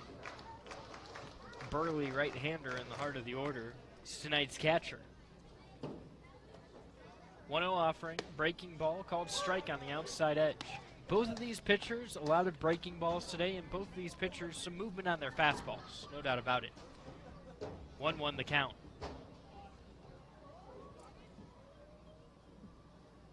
Peguero steps back, throws forward, breaking ball, grounded towards Lara. He ranges over, and the outfield grass makes the throw, scooped out by Marahildo as he does the splits for out number 3. Marahildo's liking first base, moving over from third base where he started the season. We're headed to the home half of the fourth. We're still scoreless between the Suns and the Crawdads on the Suns Baseball Network. Hey fans, join the Suns for an AK. When will I be able to retire? How do I make the most of the money I have? How do I leave a lasting legacy to my loved ones? I'm Philip McCoy, financial advisor with the Mirius Group, a private wealth advisory practice of Ameriprise Financial Services Incorporated. Call us today at 304-263-4343 to help you make the most of your financial future. Our office is located at 1270 Winchester Avenue, Martinsburg, West Virginia. Ameriprise Financial Services Incorporated, member FINRA and SIPC. At Anthony's Pizza Inwood location, nobody does it better. We make our own dough and we bake it fresh twice daily. That's freshly baked twice a day to make sure your pizza always tastes great. Take advantage of our Anthony's Pizza special offer. Get 2 large one-topping pizzas, just $17.99. And when you buy 3 12-inch subs, the 4th one's on us. For the best in freshly made pizzas, subs, calzones, stromboli, lasagna, and more, it's got to be Anthony's Pizza, 372 Middleway Pike in Inwood. Call 229-7373 for delivery, anthonysmenu.com. Another exciting day on the hill for the Hagerstown Suns. 4 goose eggs for Francis Piguero to lead things off. And now the Suns, who have just 1 hit through the first third of the game, are coming to the plate. But it's the big guns coming up. Gilbert Lara, Jacob Wright-Smith, and Israel Pineda. Pineda was in that 3-hole for much of the start of the season. He got hurt, left the lineup, and honestly, the lineup started flowing a little bit better without him in the 3-hole. He came back, they moved him to the 5th or the 6th spot, and all of a sudden that batting average started ticking up, and up. Today, 0 for 1, he swung at the first pitch and popped it up to third base, but certainly he's been pretty good since coming back. About 250, 260 right there for batting average. It's only been a couple of weeks, but when you're a kid who turns 19 the second day of the season, I think part of the growth process is having those nights off, sitting down and letting it digest. Pineda, as a catcher, had been playing 3 or 4 games for much of the season, so taking that foul ball, and you never root for an injury or anything, but spending time on the injured list may have allowed Pineda to mentally get back into the game. And what I mean by mentally get back into the game is it allowed him to digest what he had learned in the first month of the season, because he's looked very good since. Now it's Lara who's been fading in terms of batting average recently. It's coming over to 280.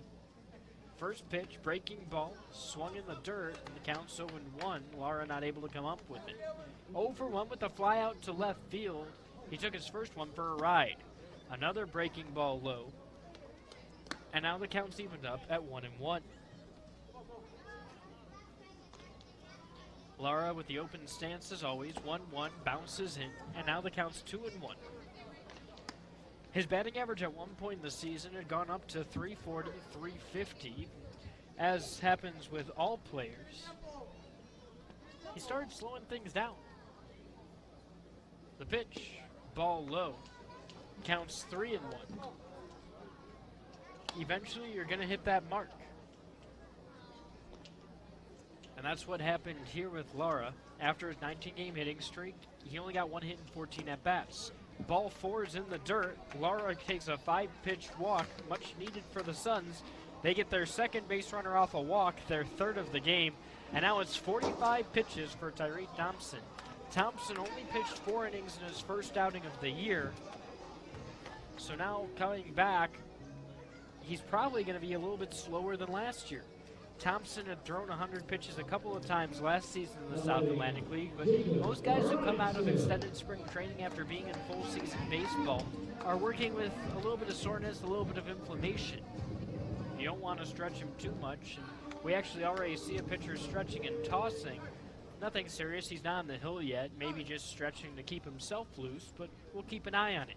He's still wearing a hoodie. First pitch called strike at the knees. Counts 0-1 to Jacob Wright-Smith. Well, Lara had that long hitting streak. Wright-Smith seems to be the most consistent player on this team early on. 0-1 offering, breaking ball, that shot right at the shortstop. A liner to Chavez, he throws back to first, and he got him. It's a 6-3 double play. Lara got caught cheating a little bit too far. The ball was hit right on the nose, and that's what hurts. Wright-Smith lines it to Chavez. Chavez catches it, throws it to Terry, and it's a line-out double play that brings Israel Pineda up. The leadoff runner gets on. That's the second time today the leadoff runner's gotten on, but the Suns aren't able to do anything with it. With 2 away, it's Israel Pineda. First pitch, that's fouled back and out of play. He swings at the first pitch again. This time, it doesn't go in fair territory. Gets a little bit better of a hack at it. Counts 0-1. It's the bottom of the fourth inning, still scoreless. 3 hits between both teams so far. 0-1 offering, swing and a miss on a ball in the dirt. That curveball looks great for Thompson.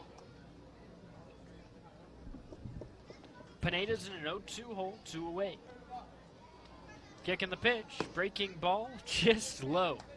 That was a close one. Pineda holds up, and that might be a case of the catcher having a little bit better idea of what the strike zone is than the average person in this game. 1-2, fastball outside to the backstop. Counts now evened up with 2 away. Suns just looking for anything to generate some runs. Just look at some of their games recently.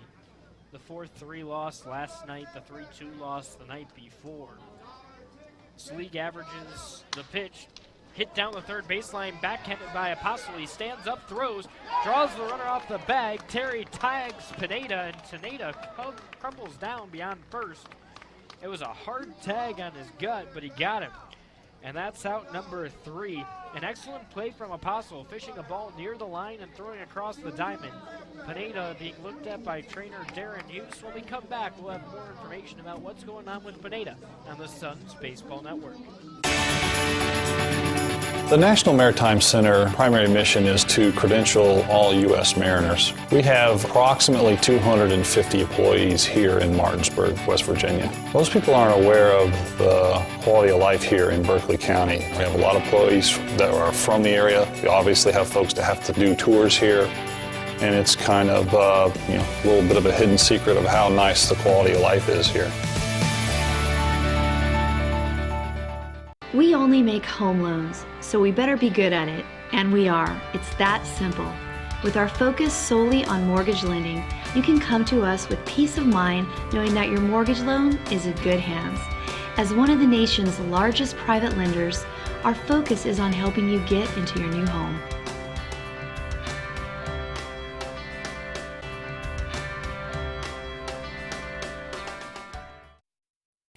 On the Hagerstown Suns Network. Welcome back to Municipal Stadium. If you're listening in at our webcast where you have just audio, we'd like to let you know that there is a television cast going on right now. WRNR TV 10 is the channel on YouTube. You can watch live if you'd like to do that. Well, if you're on the road, stay tuned in. Hagerstown Suns Radio will be around for all home games and select road games for the rest of the season. WRNR TV 10 will continue to bring you the game of the week throughout the year. Be sure to stay tuned and learn more about that as the season progresses. Israel Pineda got hit hard on a tag after a ground out to third base at the end of last inning. He was able to walk off the field on his own power. Right now it's Tyler Cropley behind the plate. He has the full catcher garb on, but not sure if he's going to be the guy that stays there. Pineda is still in the dugout, and he's got his catcher's gear on. He's ready to go. That's great news for the Suns. Even better news for Francis Peguero. When a starter goes 4 innings and allows just 2 hits, the last thing you want to do is change catchers. It seems minuscule, but not only seeing the different face behind the plate, but getting a different vantage point from a different catcher, sometimes not the best thing. You don't want to shake up what's going good. It's out the 5th inning. Pitching certainly is going good for Francis Peguero. Peguero got a 1-2-3 inning for his second time in the 4th. A strikeout, a ground out, and a ground out in the first. A strikeout, and a ground out in the 4th. Those are the 2 frames he's done it, mirroring it on a sandwich of 2 innings where he got a bit of trouble. Allowed a single in the second, but allowed that 2-out triple in the 3rd. He was able to get out of it with a strikeout of Terry Curtis. 4 strikeouts on the night for Peguero. It's Apostle coming up now, 1 for 1 with a single. That, of course, a 2-out single. Both of the hits for Hickory today with 2 outs.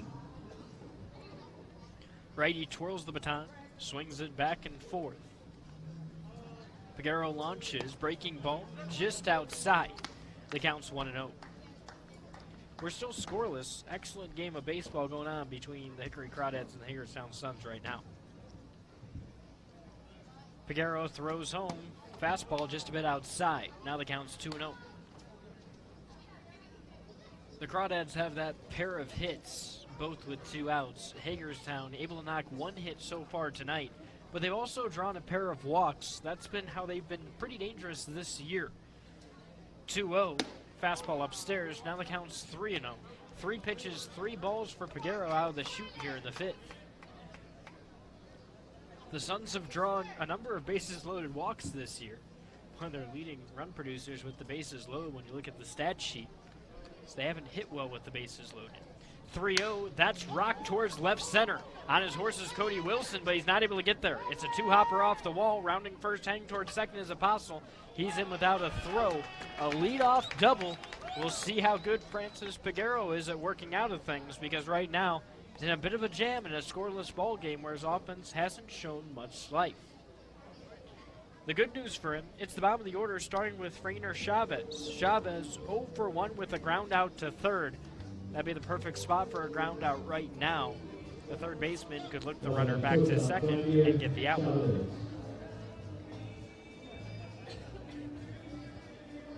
Chavez this year, a .243 hitter. Novoa, 190 on deck. DePreta Johnson right at the Mendoza line. The third batter due up.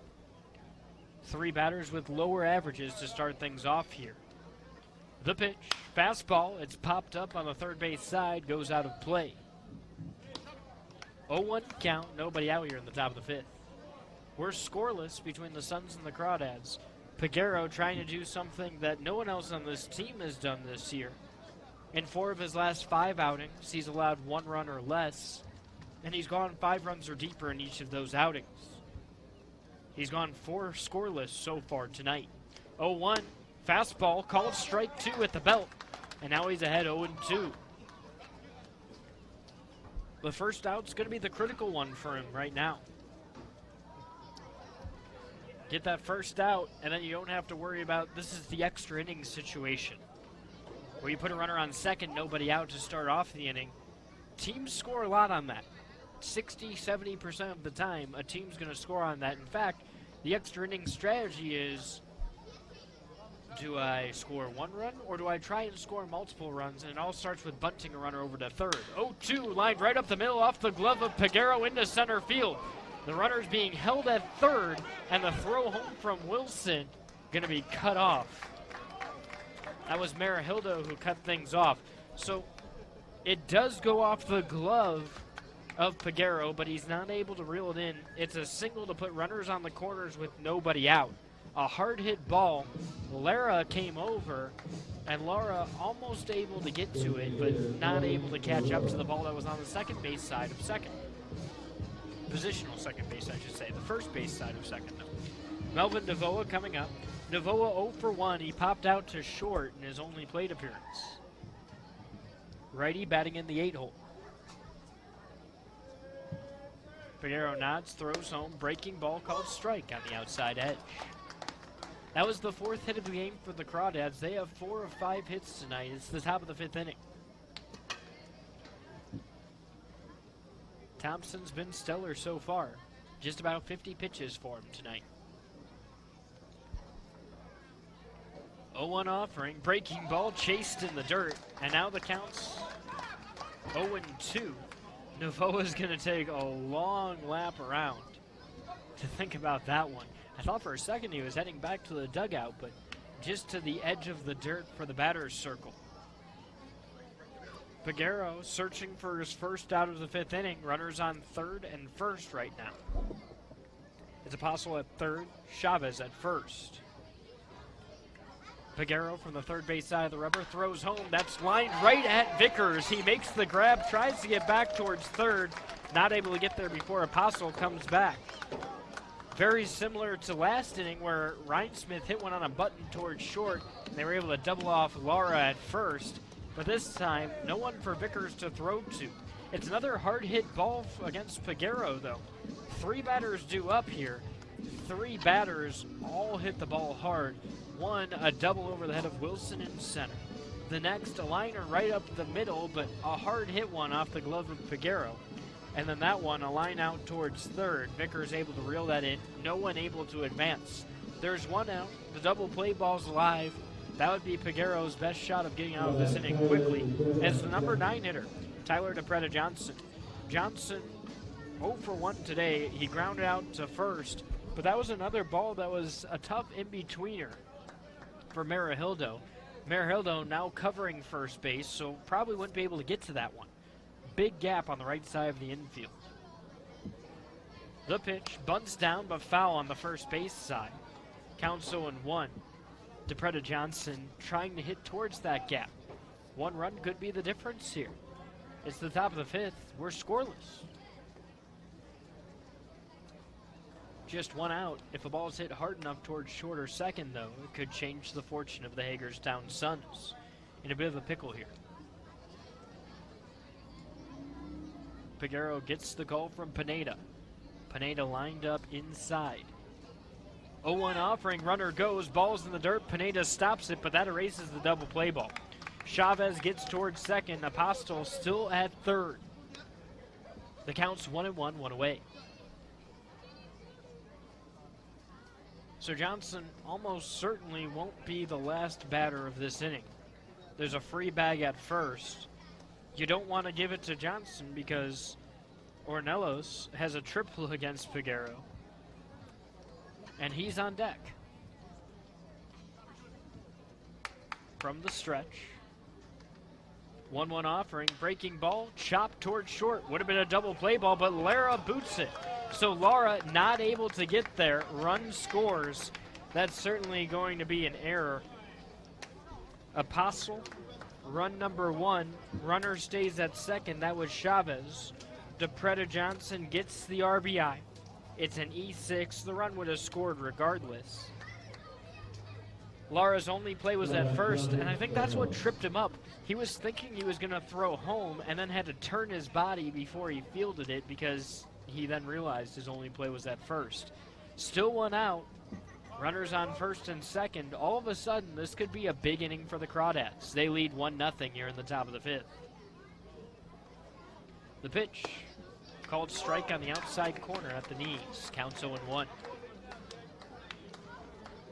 Ornelas at the plate.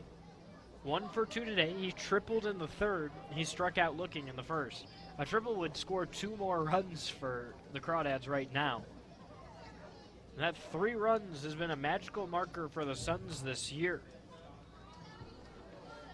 If the Suns offense scores more than 3, they've been pretty good. 4-1 if they score 5. 2-0 and 6-7. The pitch gets away from Pineda towards the first base dugout, and that again erases any chance of a double play ball. Wild pitch moves Chavez towards third, DePreda Johnson towards second. And now with 1 out, you have another free base. In fact, if the Suns score 5 or more, they've lost just 2 games this year. The trouble is, they've been shut out 3 times. They've lost all 4 games where they've scored 1, all 4 games where they've scored 2. They're 1-5 in contests where they score 3, and 1-4 in contests where they score 4. Their pitching's done enough this year. They've held opponents to low margins, but they can't be perfect. Single A baseball. 1-1, swung on and missed. Fastball ahead of that one. Now he's going to try and overpower some batters. 1-2 opportunity coming up next. The Suns have held opponents to 2 or less 10 times this year. So that's a quarter of their games. Opponents have scored 2 runs or less. A lot of those coming rather recently. 1-2, breaking ball, chopped foul on the third baseline. Still just 1 away, 1-0, but Hickory knocking at the door for more here. They've got runners on second and third. It's Chavez at third base, DePreda Johnson at second. Leadoff batter here at the plate right now. Ornelas 1 for 2. Righty settles back in, infield drawn in, but level with the bags.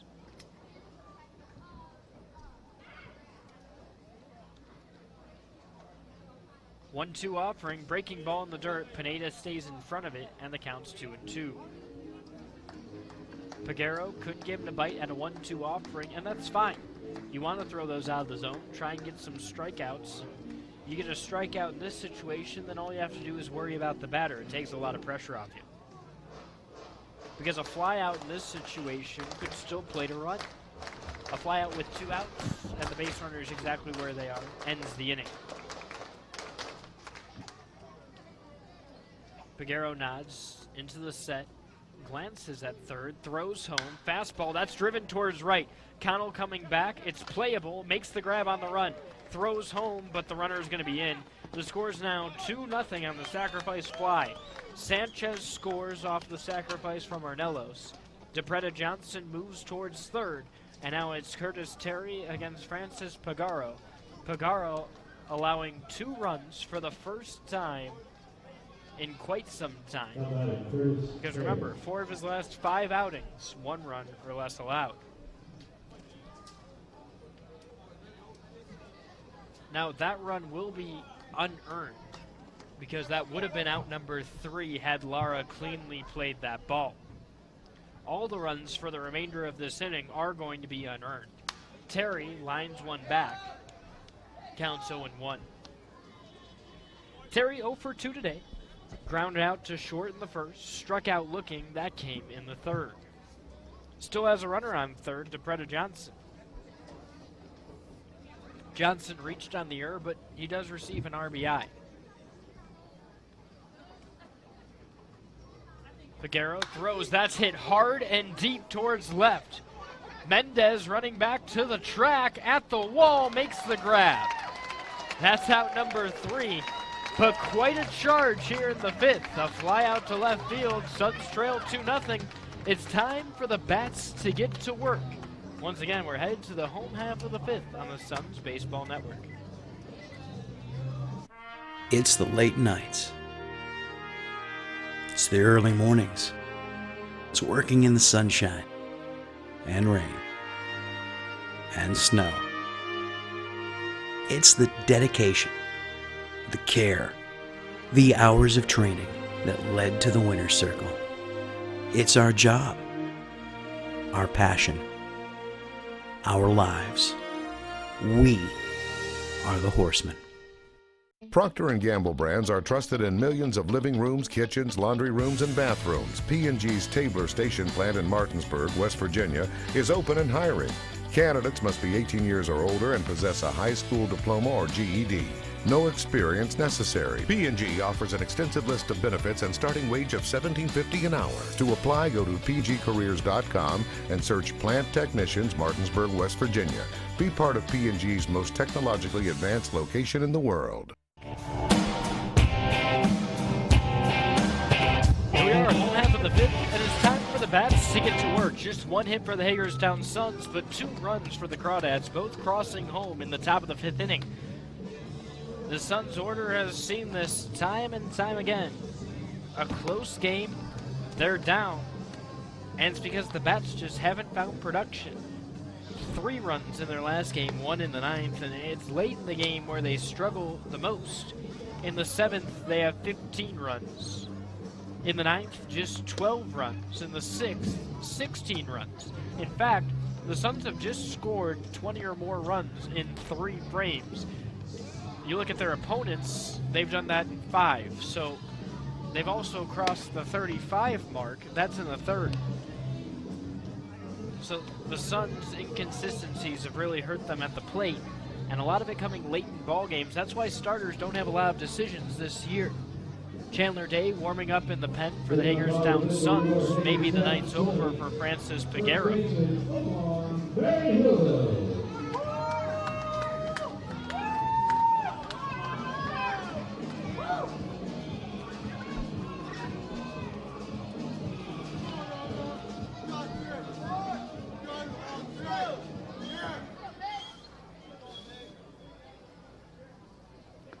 Thompson still on the hill.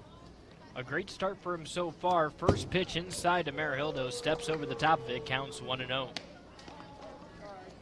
Marildo 0 for 1 with a strikeout swinging.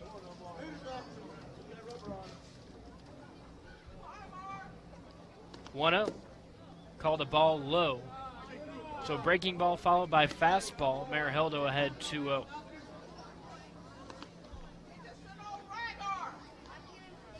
Next pitch, chopped foul, but it's just on the inside of the bag on the third base side. Stayed fair for longer than I thought it would. Apostle ended up grabbing it, tossing it to first, but no matter. Marildo now facing a 2-0 count. This first base runner is going to be critical. Now, the Suns have gotten the leadoff runner on 2 innings so far today, both even innings, the second and the fourth. A single for Ryan Smith in the second. He stole second, made it to third on an error on that same stolen bag. Lara was doubled up at second after walking in the fourth. 2-1 offering, fastball upstairs. The count's 3-1. It appears Marildo's in a good position to do what 3 Suns batters have done today. That's reach base. Next pitch line foul on the third base side, and it goes over towards the beer garden. Counts full. The Suns have drawn 2 walks. It's Wilson in the third, Lara in the fourth. Seems to be the only offense the Suns have gotten recently. Payoff on the inside edge, but low. Marildo spins out of the way, and he gets on board. The third walk of the day for Tyree Thompson, but he's just allowed 1 hit. The Suns are going to need another hit if they want to run to score. Leadoff runner gets on for the 3rd time today. It's the top of the 5th, early for the Suns, but they trail 2-0 despite the early success in innings.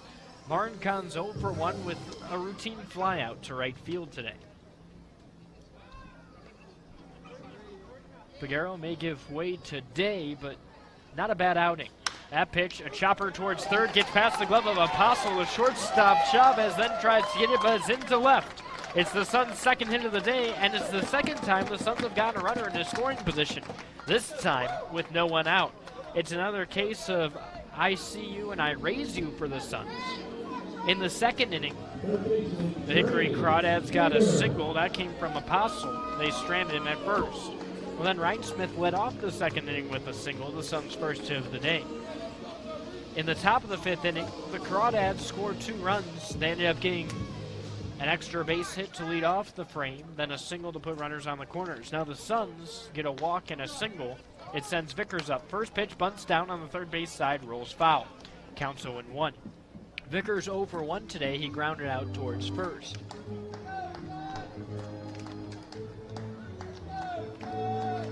There's another arm warming in the pen for the Hickory Crawdads, same one we talked about earlier.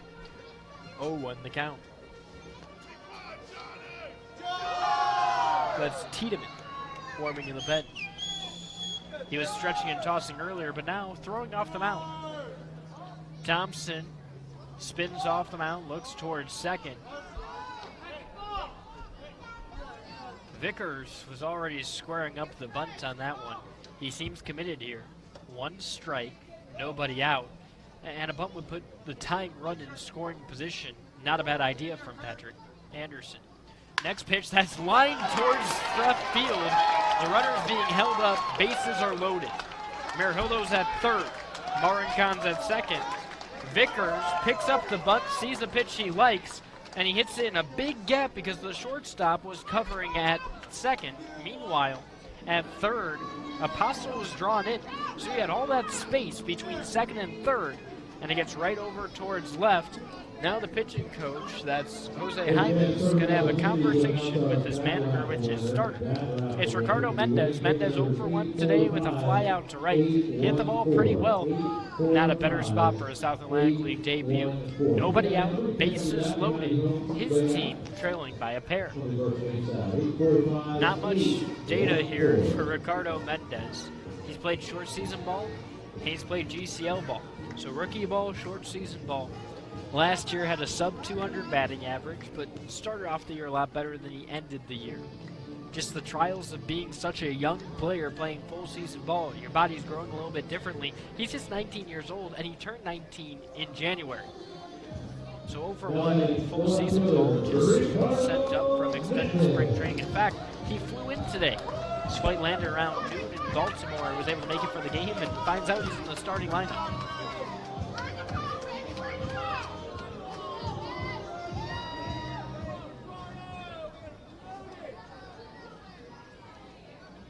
Thompson kicks, throws, breaking ball inside, counts 1-0.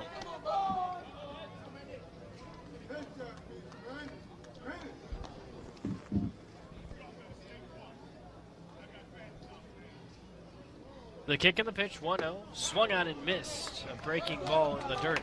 So the count's 1-1.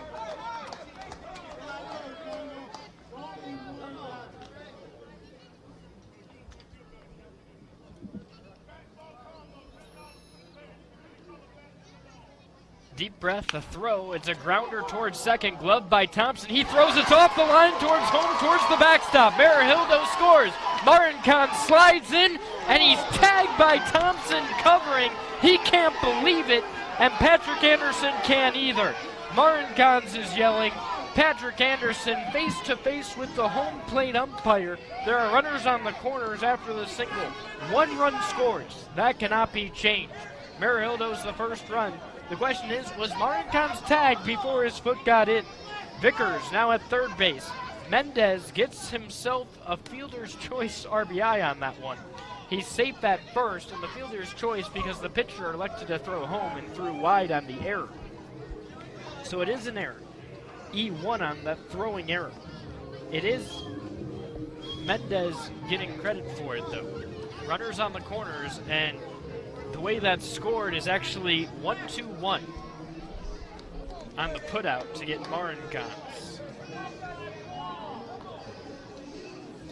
So the catcher, Watley, has the ball go wide of him, gets to the backstop, throws back to Thompson. Thompson applies the tag. It was a bang-bang play. Cody Wilson coming up now. 1 out. The tying run at third base. We'll see what's able to happen here. Wilson's drawn a walk today. 0 for 1 with the pop out to second. Pitch bunts down on the first base side. Thompson gloves it, tries to make the tag, scoops it, throws it home. Not in time. Vickers able to go. Running from second to third now is Mendez. He slides in safely. Everybody is safe. Same situation. Runners on the corners. 2-2 the score. Vickers comes on home. Mendez at third. Wilson gets the bunt to head towards first. It's another fielder's choice. And they're going to call it a sacrifice officially here. Thompson should have just gotten the easy out there. I don't understand why. There was a ball that's a slow roller towards first. Pitcher makes the play about a third of the way up the line. Scoops it and tries to tag Wilson, a very fast runner. And once he's off balance, he makes an underhand toss home on what would have been a close play. Mind you, not a forced play. So the catcher, Watley, would have still had to spin and go home. We're going to take a brief commercial break because we're making the call to the bullpen. No decision. That's the way it's going to be scored for Thompson, but he's still on the hook for 2 more. We'll see what happens next on the Suns Baseball Network. Hey fans. When you're hurting, we're here. When things are confusing, we're here. When you need answers, we're here. Brown Funeral Home. We've been caring for families like yours for generations, since 1880. Whether you want to plan ahead or you need us now. Our families are precious to us, and so are yours. Brown Funeral Home in Martinsburg, Inwood, and Charlestown, Ranson. We're here when you need us. The level of care that I got at WVU Medicine was top-notch. If you're not progressing in healthcare, you're falling behind. Is really an integration, looking at a clinical care network, looking at the good people who can help push the envelope and raise the bar for delivering a quality healthcare product. To have my life back is absolutely a blessing. I am beyond thankful for WVU Medicine. I absolutely 100% have my life back. We've seen a couple of debuts today. Right now it's Jesus Linares, the right-hander who was activated from extended spring training about an hour before first pitch today. A new addition. In fact, there were 2 new additions for the Hickory Crawdads, all within about 20 minutes of first pitch. Quiros, a catcher, got activated from extended spring, and Linares, who's on the mound. Gardner got transferred as well, an outfielder. So a couple of injuries forced a couple of moves for Hickory very quickly before the first pitch of today's game. Linares, the first one to come in. Mendez debuts in the South Atlantic League for the Suns. That's a start for today. But Linares getting an opportunity now. Linares wearing number 40, a big righty in the Texas Rangers system. And if you look at his body of work this year,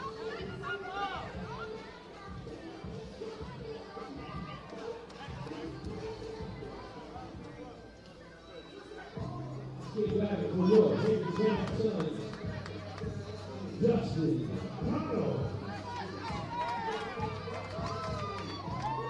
Justin Connell will lead off against him.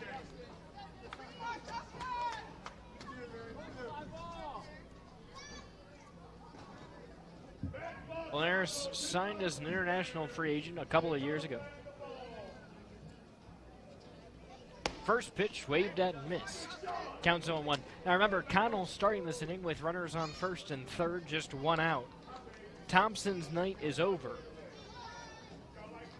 Thompson went 4 1/3 innings. He allowed 2 runs, but still on the hook for a couple of more, 4 hits. He walked 3 Suns. Next pitch, check swing from Connell, and he fouled it off, so the count's 0-2. In addition to that, he was able to strike out a pair of batters. And we'll see, because both these runs would be on him. So he could give up to 4 runs. Connell ready. Closed stance. He's been closing it more and more as the season's progressed. 0-2. Called strike 3 on the inside corner. I can't believe it. It looked inside to me, but home plate umpire certainly has a better view of it than myself. Gilbert Lara coming up. Lara 0 for 1. Go ahead run at third base, but now just 2 outs. He walked in the 4th. He'll have to make contact to send someone home. A walk would just load the bases for Jacob Reinsmith. Suns not in love with that call, but 2-run score on a fielder's choice and a sacrifice. Next pitch swung on and missed, a breaking ball low. But Lara goes around, and it's strike 1. Mendez at third, just trying to score 1 run in his first game in the South Atlantic League. Cody Wilson on first. The pitch, ball inside. Count's even up now. Lara stood firm there, and that's possibly because he saw Connell jut out of the way of a ball, and then it became a strike called.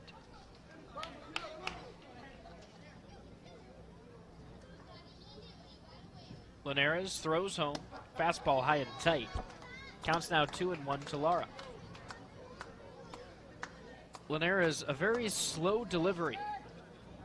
He hesitates before getting into the wind, and then settles on that back foot for a bit, and then throws home. The kick and the pitch fouled off, and now the count's evened up.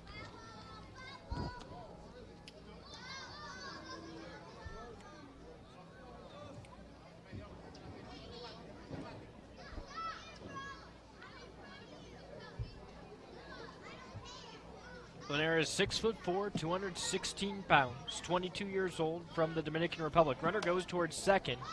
Hesitation swing from Lara. If it was high in the zone, he wouldn't have swung at it, but he has to defend with 2 strikes, and because of that, Cody Wilson has to head back towards first. Wilson not being held on tightly here.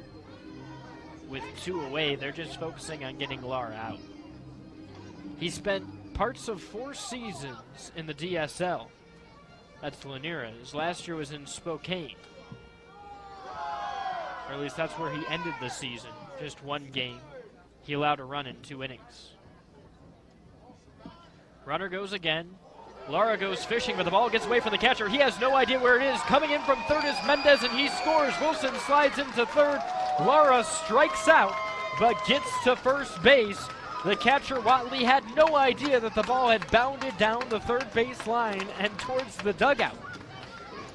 2-out magic, that's all it is. A gifted run from the Hickory Crawdads to the Hagerstown Suns. They now lead 3-2. A dropped third pitch strikeout. Lara is able to advance, and it's the same situation we've seen a couple of times. Runners on the corners.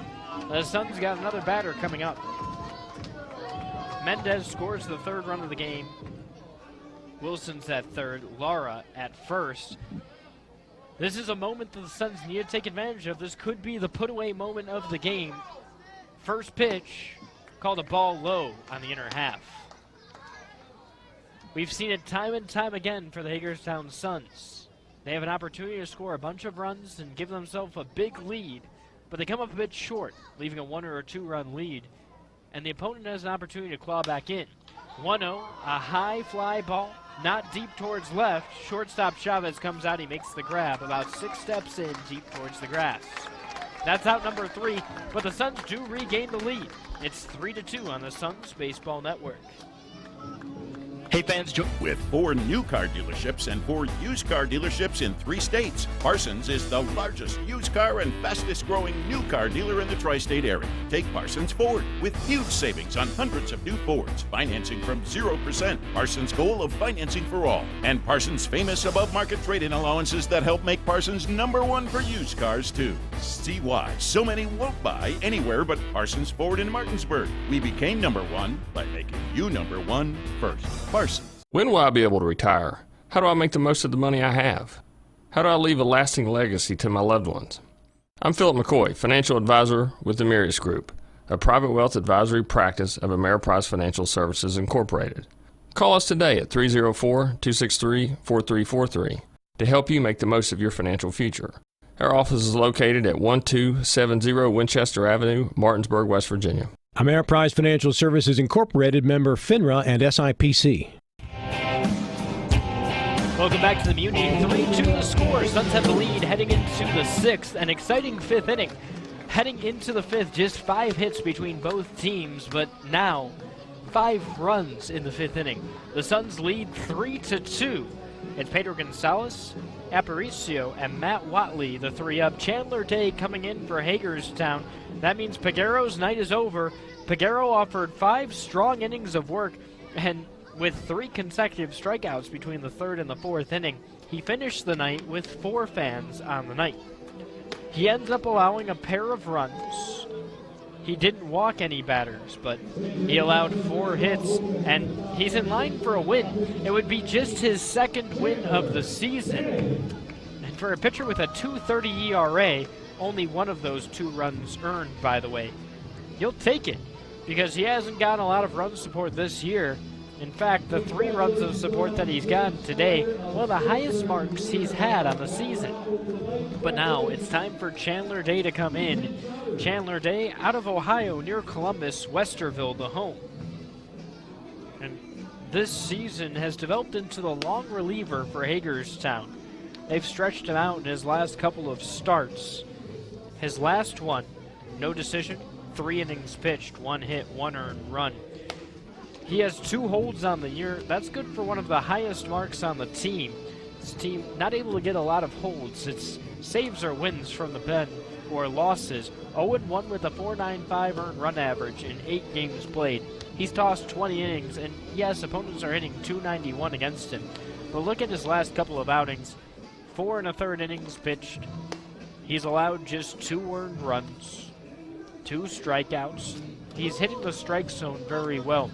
In fact, opponents' batting average at one point this year was at .333. That low came April 14th against the Asheville Tourists. He allowed 4 hits in 2 innings, 2 earned runs. It wasn't a good outing.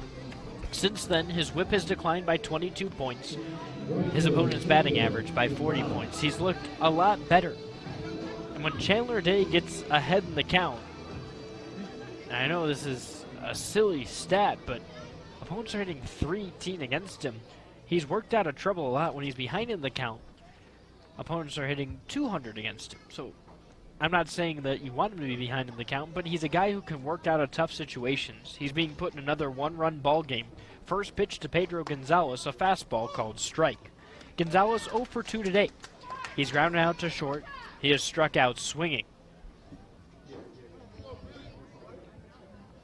Day from the third base side of the rubber. The righty launches, swung on and missed. He elevated the fastball, and the count's 0-2. You've seen the elevated fastball and the bouncing curveball added to the Powers' arsenal from a starting standpoint this last time through the order. And Mac Jenkins has found a lot of guys are really successful with it, so now the bullpen's starting to catch up to it. 0-2 offering, breaking ball, called strike 3 on the outside edge. It's watched by Pedro Gonzalez, and Chandler Day gets his first batter out. That's via the strikeout. It sends Miguel Aparicio up. Aparicio 0 for 2. He's popped out to third base, and he has struck out swinging. That moves Day this season to a 4-for-7 mark for first batters that he's faced. It's the first time he has struck out an opposing batter, the first time up.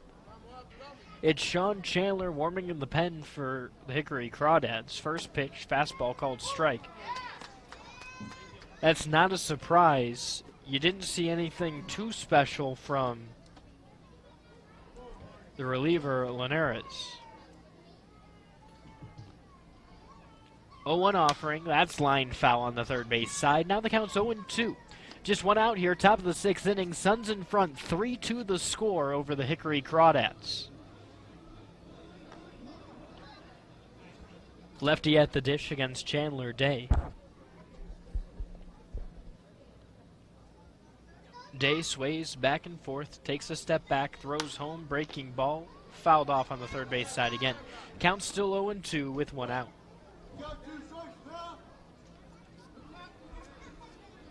Day was enjoying one of the more interesting things I've seen in the clubhouse this season before the game today. 0-2 offering, fastball inside. Pineda tried to frame it, but nothing doing. Counts 1-2. Tomas Alastre, a starter, not due up for a couple of days, and Angel Guillen, who pitched a couple of innings last night, were playing a game of the show. 1-2, bounces in. Pineda loses track of it, and the count's 2-2. While they were playing the show, it was, I guess you could say, a game that two pitchers would love. It was the 14th inning. They were playing with the Philadelphia Phillies and the Atlanta Braves. Both players just picked three random teams, and then they picked their favorite from those three random teams. And the score was 0-0. 2-2 offering, swung out and missed. Another elevated pitch from Day. It's back-to-back strikeouts to start off the sixth. It sends Matt Watley up. Watley 0 for 2 with a fly out to right and a ground out to short. But think about it. You have two pitchers who ended up calling it a day. They had to head out and do their daily routine, their stretching, etc. But two pitchers, 14 innings, 3 hits for one, 2 hits for the other, a 0-0 ball game. That's what they want to pitch in, right? It's a pitcher's mindset, and neither player able to outsmart the other from the batting perspective. Payoff pitch. That's called a ball outside. Sorry, it's pitch 1. Counts 1-0, 2 away.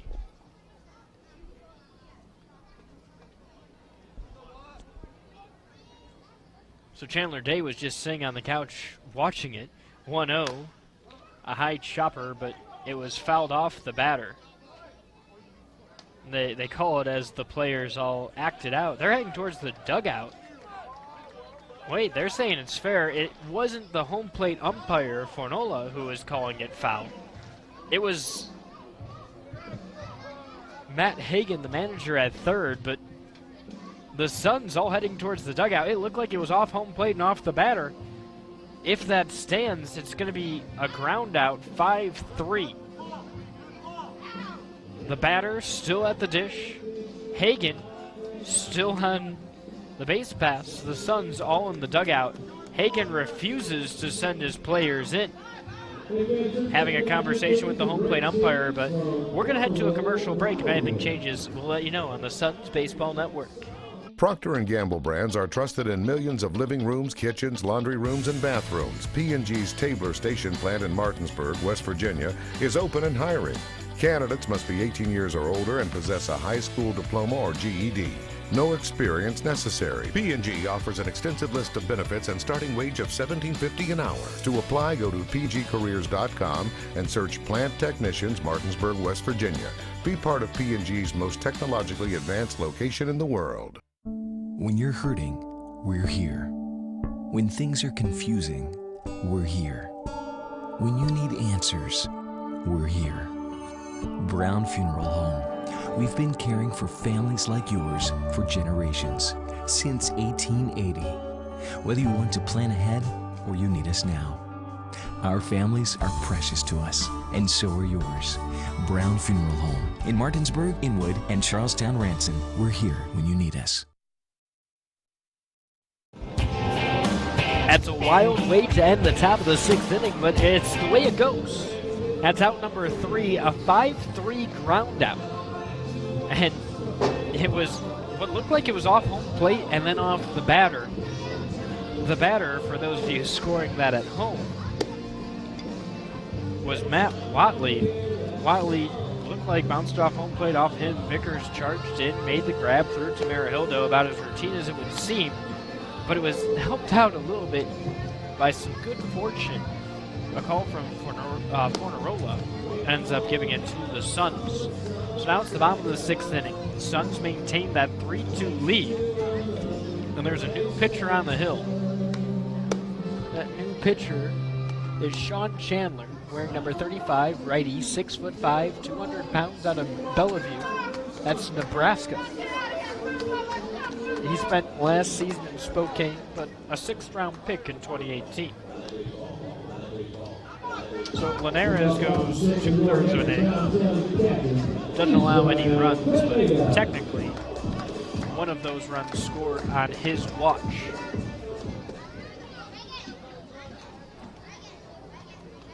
Day gets 7 pitches to get out of the inning. First pitch from Chandler towards Pineda, lined over towards right field, down the line. A long single for the catcher. Pineda, the only batter not to hit for the Suns in the last inning, gets aboard, swinging at the first pitch for a 3rd consecutive at-bat. It sends Marihildo up. Linares finishes striking out a pair of batters, technically not allowing a hit. He allowed a sacrifice from Wilson and then had an error coming home.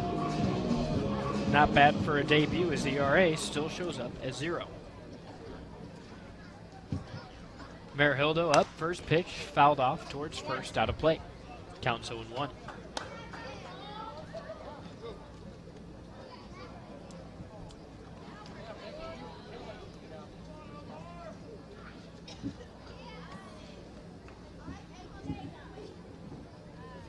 Chandler lowers the glove, throws home. Called a strike on the inside corner. Counts 0-2. Marihildo 0 for 1. He had that walk where he came around to score just last inning. He was the first batter to come up. 0-2, bounces in, gets away from the catcher, but Pineda, not the most fleet of foot, stays at first. So that ball didn't trickle too far away from Watley. Actually, Linares' night is not over. That's not Chandler on the hill. Initially, it looked as though it was, but that is still Linares, so not off the hook, and has already allowed the first hit of his South Atlantic League career. 1-2, breaking ball, tapped foul. Pineda already going right off contact. He'll have to head back. Count still 1-2. Suns in front. 3-2 the score here. Bottom of the 6th inning. Both teams 4 hits a pop. The Crawdads, though, 3 errors and it shines. The Suns have not had an opposing team have more than 4 errors this season. But still plenty of time left in this one. After 2 errors in the bottom of the 5th, that gave the Suns 3 runs.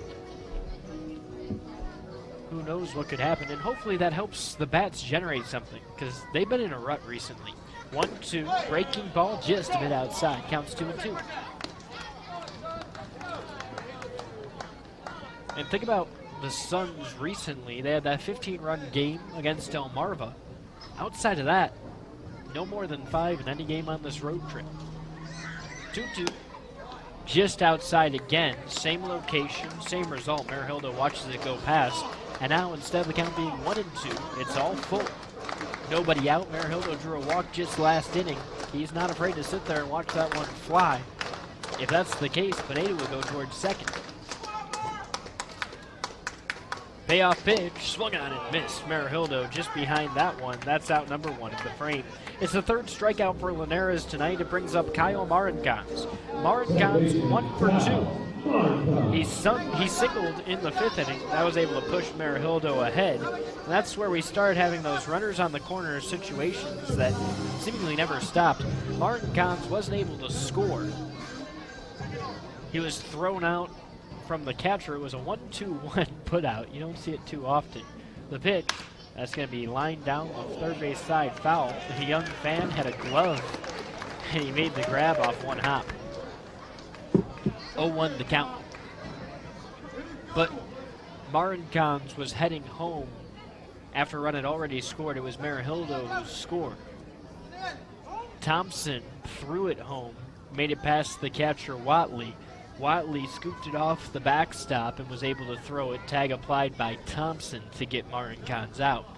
Throw back to first, tag not in time on Pineda. Pineda's not taking a huge lead, but Linares wants him to know he knows where he's at.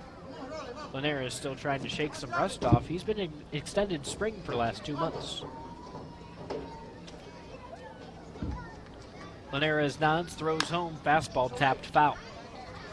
Now Marincons in a rut, he's down 0-2.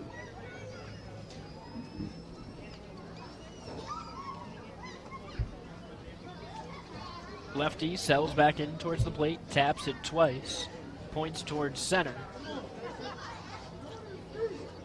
Now waves the bat twice more before resting it on his shoulder. 0-2, fastball upstairs. Marincons doesn't bite on the elevated fastball, and now he's at a 1-2 offering. Linares will come right back.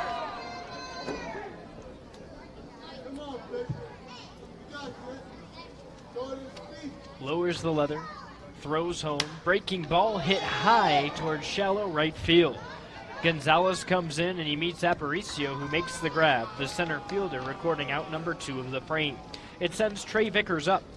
Vickers 1 for 2, he's singled, he's also grounded out to third base. The Greensboro Grasshoppers have the best ERA in the South Atlantic League for the entire season at 3.09. Hickory shortly behind them. They're at 3.17. The Crawdads also midway, a 2.41 average. Meanwhile, the Grasshoppers hitting just 2.27. They've turned it on this month. First pitch bounced foul on the third base side. Pineda will have to trek back towards first. Vickers behind 0-1. But look at the body of work for the Crawdads. They've had a complete game through 39. They've had 12 saves and 17 opportunities. And through 350 innings, they've allowed just 292 hits, just 100 walks, and 24 homers. Their whip's at 1.15, the opposing batting average at 228. I know I just threw a ton of stats at you, but what I mean is Hickory Crawdads pitching is next level good. 0-1, fastball upstairs, counts evened up to Vickers. The Suns get a couple of gifts in the 5th, and that allows them to score 3 runs. Only one of those would have been earned. Hagerstown would still be trailing 2-1 had it not been for those 3 errors. 1-1 offering, breaking ball, looped foul. And now the count's 1-2. And you have to take advantage of those, because Hagerstown, while not the entire season, at one point their ERA was nearly 5. That's good for close to the bottom mark in the league. The bottom mark belongs to the Asheville Tourists in typical Rockies fashion. Their ERA is at 5.29. You can't blame Mile High on that one. Pitches swung on and missed. Vickers gets set down with the second strikeout of the frame, the 4th for Lazaro. And so that's out number 3. We're headed towards the 7th. The Suns with a 1-run lead on the Suns Baseball Network. If you hang the WVU Medicine sign, certainly has helped take us to another level. Evolving what we try to do as physicians and as a health system and organization is the mission of WVU Medicine, and it's an exciting mission to be a part of. With the knowledge and the years of practice that they've put into this institution, you know, they know a lot. They can help you, and they've helped me a lot. Having people treated locally enhances their overall care. With 4 new car dealerships and 4 used car dealerships in 3 states, Parsons is the largest used car and fastest growing new car dealer in the tri-state area. Take Parsons Ford with huge savings on hundreds of new Fords, financing from 0%. Parsons' goal of financing for all. And Parsons' famous above market trade-in allowances that help make Parsons #1 for used cars too. See why so many won't buy anywhere but Parsons Ford in Martinsburg. We became #1 by making you #1 first. Parsons. We're 2/3 of the way through. Hagerstown in front by 1. 3-2 the score over the Hickory Crawdads. Both teams with 4 hits. 3 errors for Hickory, though, and that marks the difference. Hagerstown has committed 1 error, and because of that, only 1 run has been earned for Pagaro. Chandler Day came in last inning And boy, oh boy, this might be the best Chandler Day we've seen this year. A pair of strikeouts, one looking, one swinging. He also had Matt Watley ground out at the end of that inning on a wonky play. But it sends up Apostle, Chavez, and Novoa, the 3-2 up here in the 7th. This is a situation Hagerstown's been in a couple of times. One-run games. We mentioned at the start of this game, 16 out of 39 of their games have been one-run affairs this year, and the Suns sport a 6-10 record. They'd certainly like to add some insurance to this because against Lakewood, they had a one-run lead in the 9th. They gave it up in that last game yesterday. They had a one-run lead in the 7th and gave it up 2 days ago. They had a one-run lead in the 4th and gave that one up to start the series in Lakewood. So they've seen one-run leads vanish quite a few times. We'll see if the bullpen can hold on to this one, or more importantly, if the bats can surge and do something. No pitching staff is perfect, particularly in single A.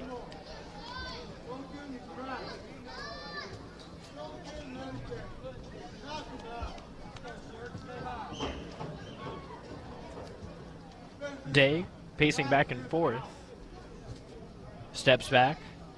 The pitch, fastball high and tight, counts 1-0 to Apostle.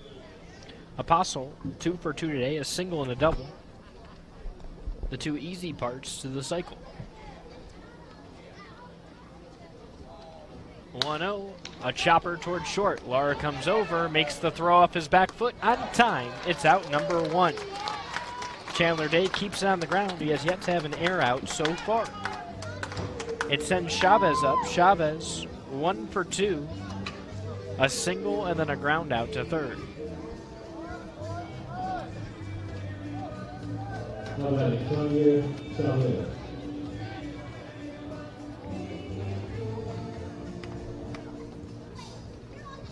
Chavez certainly taking his time to get into the box. Lefty finally steps in after taking a couple of practice swings and not having his batting gloves on.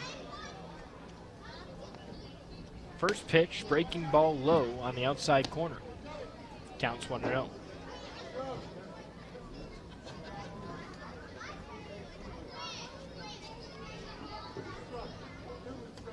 Little shift against the lefty, 1-0 offering. Fastball upstairs, check swing, but Chavez doesn't offer. Counts 2-0.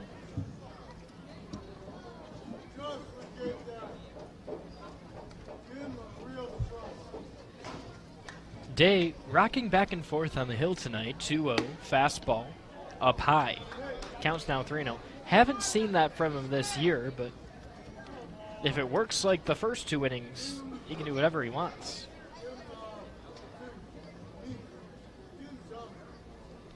Kick in the pitch, fastball upstairs. It's a 4-pitch walk.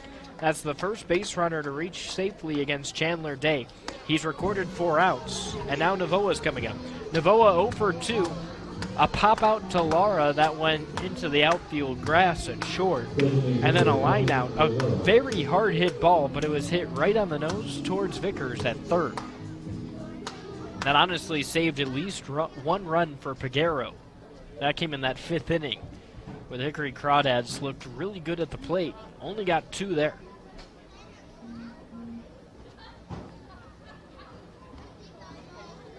The pitch, fastball, bounces in. Pineda picks it up, looks the runner back towards first. 1-0 the count, 1 away. Top of the 7th inning, Suns have a lead here, just a slight lead. 3-2 the score. Slimmest margin in baseball that you can lead by, and it's been the margin that each of the last 3 have been decided by for Hagerstown.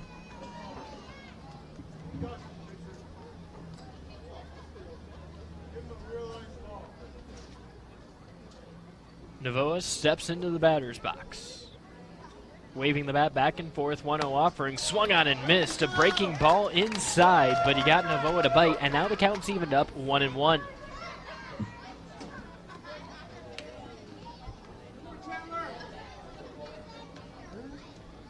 Day working methodically and slowly in this one. Generally a guy who just grips and rips on the hill. But again, adding that sway, 1-1. That's a broken bat liner towards Lara. He jumps, elevates, and makes the grab on the outfield grass. Holy cow, Gilbert Lara. Way to stick with that. and then he towed the line. It almost seemed like he was a receiver in football going towards the corner of the end zone. Back facing the end zone, steps up, makes the grab. That is out number 2. Keeps the runner on first and robs a hit from Navoa. So now it brings up the number 9 hitter, DePretta Johnson. Johnson reached on error, got an RBI. That came back in the 5th. He also grounded out towards 3rd. That error was a bouncer towards Laura. The run would have scored regardless. That's why he gets the RBI. Day throws back towards first. Not in time, just checking. But then he made it all the way around towards 3rd. That RBI almost cost Hagerstown. Although they hadn't scored a run yet in the game, they scored 3 in the bottom of the 5th. That's the difference maker, keeping that runner, DePretta Johnson, at 3rd. Throw back again. Tag from Maryhildo, much closer this time, but still not in time. Day, a 6'5" frame, 180 pounds. Drafted out of Vandy, 7th round last year. So when Connor Kaiser came to town from the Greensboro Grasshoppers, those two were teammates. Guys that knew each other very well and played college ball together. Day throws back towards first again. Good jump on the runner, but not able to get the tag in time on Chavez from Maryhildo. So DePretta Johnson still has not faced a pitch, but 2 away here. Top of the 7th. Suns have a 1-run lead. 1 runner on first. That runner's been on first for at least 1 at-bat.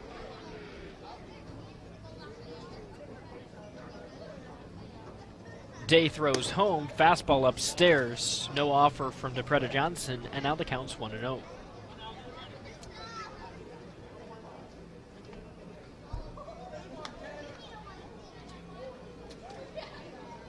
Number 9 hitter spins the bat twice, leans back.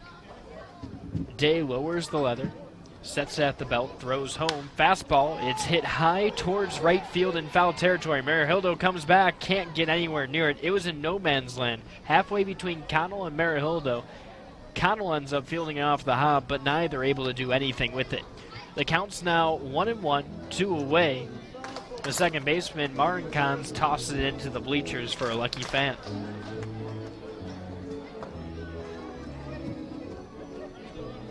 These are the make-or-break moments. Day, if he's able to get this out, spins out of a 1-out walk and can head back towards the dugout. Right now, no one warming. Knowing he's probably coming out for a 3rd inning. Like I mentioned earlier, they've thrown him 4 innings. That's the longest outing for a reliever this season. And he's pitched in 3 innings as well. 1-1, a grounder towards second. Marin Kahns fields it on the hop, throws to first on time. It's out number 3. So 1 base runner, but no problems for Chandler Day. We're headed towards the home half of the 7th. It's stretch time at Municipal Stadium on the Suns Baseball Network. Hey fans, join the... Welcome to La Bella Vita, named for my Grandma Vita. Our mountaintop getaway honors her legacy while complementing the home's spectacular views. This recently renovated property boasts a breathtaking landscape of Deep Creek Lake while providing great open interior spaces for a sensational vacation. You'll immediately notice the great room allows for entertaining, dining, and relaxing after long days on the lake or skiing on the slopes of Wisp. Your family and friends will enjoy relaxing in all the open spaces. The home features 6 bedrooms, including 4 that are private suites. And each of the 4 levels of this home feature amazing visibility as far as the eye can see. Like our family, we hope you enjoy making memories here on the mountain. We love sharing the spacious, warm, and inviting home that overlooks the lake. Cheers to the beautiful life, La Bella Vita. Welcome back to Municipal Stadium, home half of the 7th, Suns in front. This has been a turning point for Hagerstown this year. This juncture right here, heading towards the last 3 innings and starting at the plate. Let's look over the numbers real quickly. In the 9th inning, Hagerstown scored just 7 runs. In the 8th, 16 runs. The 7th, 25 runs. So when the Suns score late in ball games, it comes in the 7th inning. They have more runs in the 7th and the 8th and the 9th combined. And while they've allowed opponents to score 28 in the 8th and 12 in the 9th, That tells you why they've allowed a couple of those late leads to slip away from them. The pitching staff just hasn't been able to be perfect, and the lineup hasn't offered much. When the Suns lead after 6 innings, they're 13-5 this year. When they trail after 6 innings, it's almost a sure loss. They're 2-16. They haven't been able to make things up. Well, now Ricardo Mendez has a chance to change that narrative. Mendez has already scored a run already. It was the 3rd run of the game, the go-ahead run. He reached on a fielder's choice. He also sent a shot towards right on a line, but it was right at the right fielder, Gonzalez. First pitch, that's going to be hit opposite field, but it hooks foul down the left field line. Counts 0-1.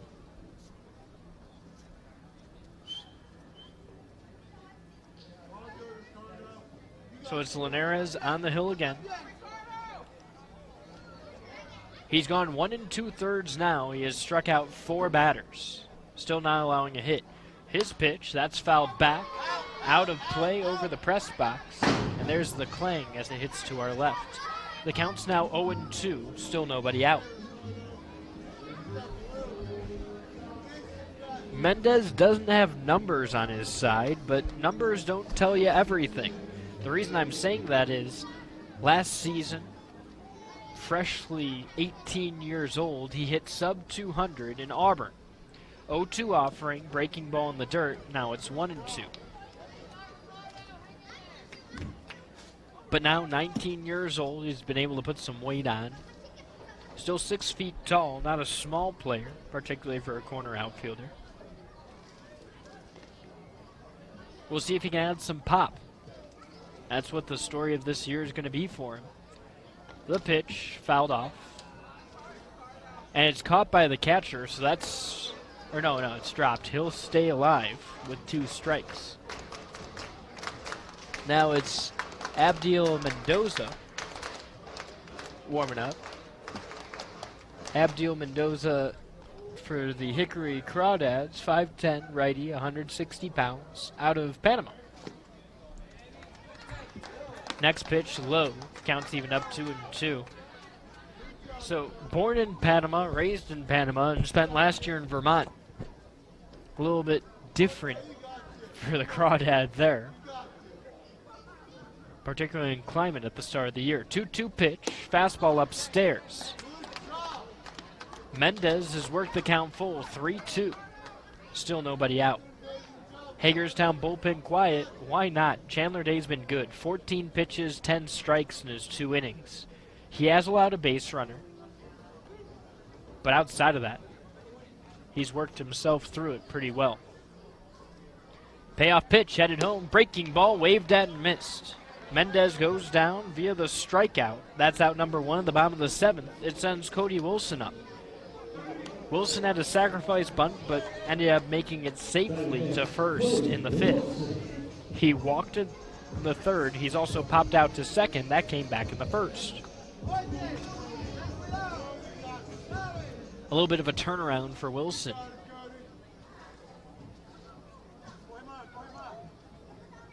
First pitch, fastball called strike. He's been in a rut recently. Roster move today ends up bringing another outfielder up, Pablo O'Connor, the departed son. He ends up retiring, so not a part of the Washington Nationals organization anymore. 0-1, breaking ball inside. Wilson spun out of the way. He thought that was headed towards him, but ended up breaking pretty close to the corner. The count's 1-1. But as new and younger competition comes in, some of the older guys feel the pressure, and you'll see guys like Wilson maybe wake up. 1-1, that's fouled back into the netting. Counts 1-2. Wilson went fishing. 1 away here, home out of the 7th, 3-2 the score.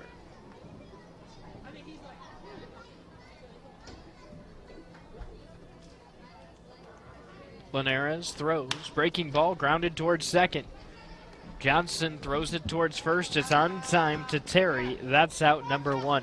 So DePreta Johnson with the scoop on a routine ball, and now there are 2 away. It brings Connell.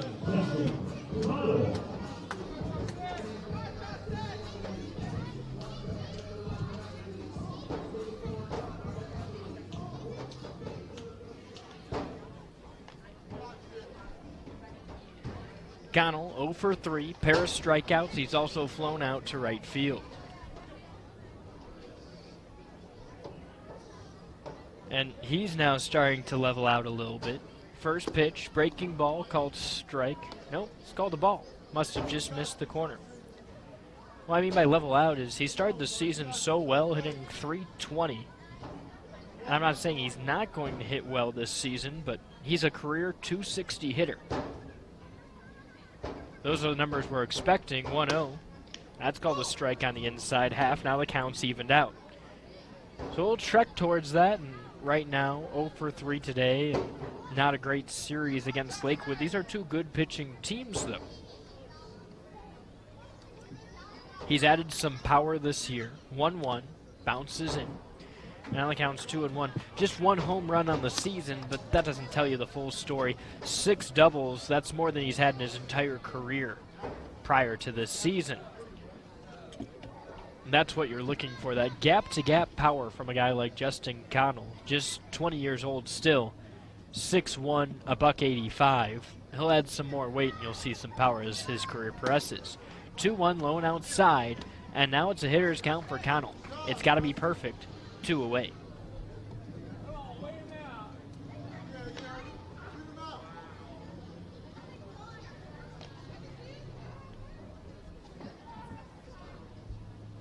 Linares lowers the glove, throws it home, breaking ball inside, ball 4.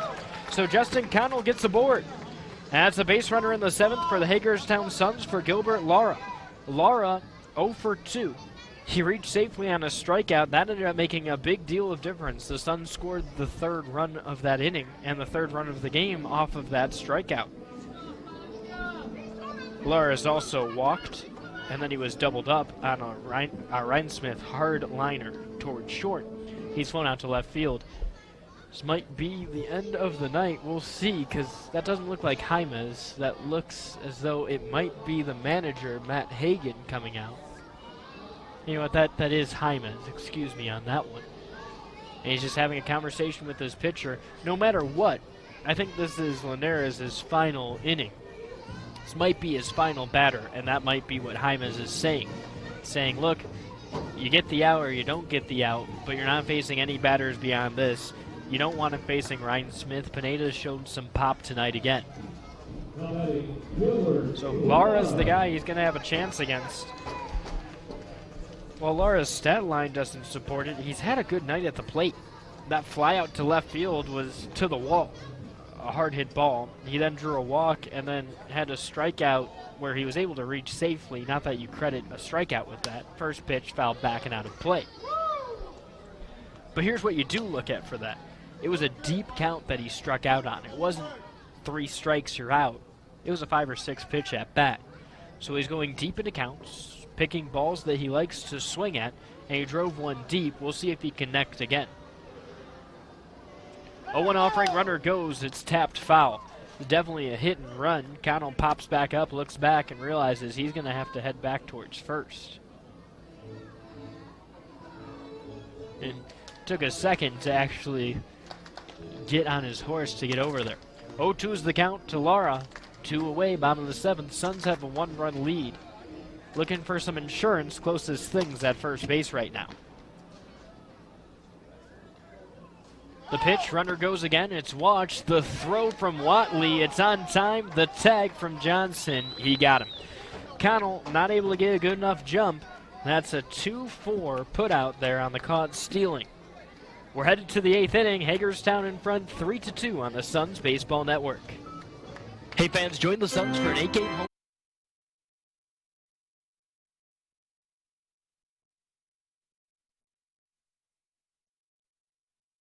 If you hang the WVU Medicine sign, certainly has helped take us to another level. Evolving what we try to do as physicians and as a health system and organization is the mission of WVU Medicine, and it's an exciting mission to be a part of.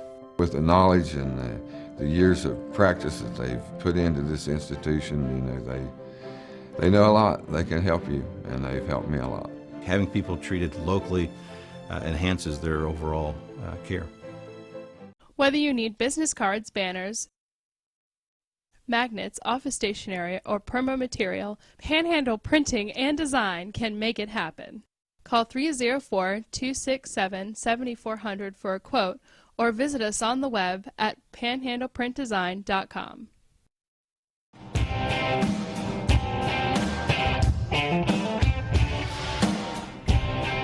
Welcome back to Hagerstown, Maryland. Top of the 8th inning between the Hickory Crawdads and the Hagerstown Suns. The Suns in front right now, 3-2. All the damage for both teams being done in the 5th inning. It was 2 runs for Hickory to start things off. They score first, they get the lead, but the Suns answer right back, a call and response of sorts, where the Suns score 3 runs, and now Chandler Day coming out for his 3rd inning of work. He's only thrown 14 pitches through his first 2, so why not send the young man back out? Chandler Day, last inning, allowed a walk, but a ground out, a line out, and a ground out around that. His first inning, a pair of strikeouts and a ground out. So not a bad pair of innings for Chandler Day. He's thrown as many as 4 innings this season. And pitch count is not a concern right now. Looking over at Day's pitch count, he's approached over 50 once. That was in his most recent outing. And he's been pretty close a couple of times as well. 48 in his first, 46 in his second, 50 on the button on April 19th at Kannapolis. So he's a guy that can easily give you length for one more. And it looks as though it's a lefty on the hill in the bullpen. Might be Jackson Steckinger. Jackson Steckinger was warming up yesterday, so he's still hot. Didn't go in the 9th. And then Analgian blew the save. It was his 3rd inning of work. He had walked the first batter of the frame, so maybe they wanted to pull the trigger a bit earlier. We'll see. Chandler Day for the 8th, Jackson Steckinger for the 9th. I like that. First pitch, called a ball low. It's the leadoff hitter. Ornella's up at the plate. Ornella's 1 for 2, a triple in the 3rd, a strikeout in the 1st. He also has a sacrifice fly on his plate tonight. 1-0 offering, breaking ball, and Chandler Day gets a swing and a miss out of it. That was a beauty of a curveball.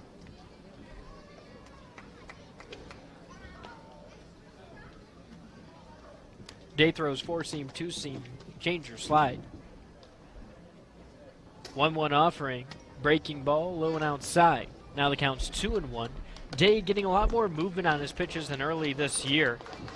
I don't know if that's because he's more loose or maybe Mac Jenkinson have talked over some mechanical things that have switched it, but that's what's been allowing him to provide more length as this season has progressed. 2-1, that's going to be popped up on the first base side. That's not going to stay in play, though. Pineda heads over towards the dugout, and it bounces off the netting. I mean, look at the start of the year for Chandler Day. 2 1/3 at Greensboro, 2 against Asheville, and then 1 1/3 twice at Asheville and at Augusta. 3 against Delmarva, 4 against Greensboro, 3 against Kannapolis more recently. He's starting to stretch out, and that's what's exciting about a young pitcher like Day, just 21 years old. If he can figure it out here, he could be a good weapon for the Suns down the stretch. 2-2, breaking ball hit right back up the middle. Marincons can't get there, and it's into center field. So the first runner of the inning up and ready to go. That's Ornelas with a single. That sends Curtis Terry up. Curtis Terry 0 for 3 today. Hasn't put together a strong outing at the plate yet. A ground out to short, a strikeout looking, and a fly out to left field. That was a hooking ball over towards left, but Mendez was able to take care of it. Ricardo Mendez in left, making his first start for the Hagerstown Suns this year. Just activated this afternoon. Day nods, throws home, fastball just off the plate. Counts 1-0. It's another tight game for Hagerstown in the waning moments, top of the 8th inning. Day needs to spin out of this one, and then his night will likely be over. He would get a hold should he not allow a run here. 1-0, breaking ball, tapped foul. Counts evened up. Runner at first. Ornelas was thinking about going, but didn't decide quickly enough. So now he's facing a 1-1 count.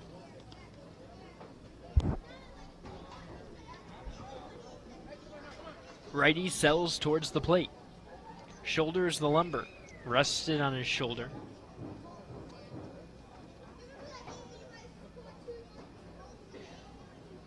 Day from the stretch. Kicks and throws. Breaking ball low. Pineda gloves it. 2-1 the count. No offering from Terry. I think it's a case where that one was called to be out of the zone. No swing and miss, but you're changing the batter's eye level there.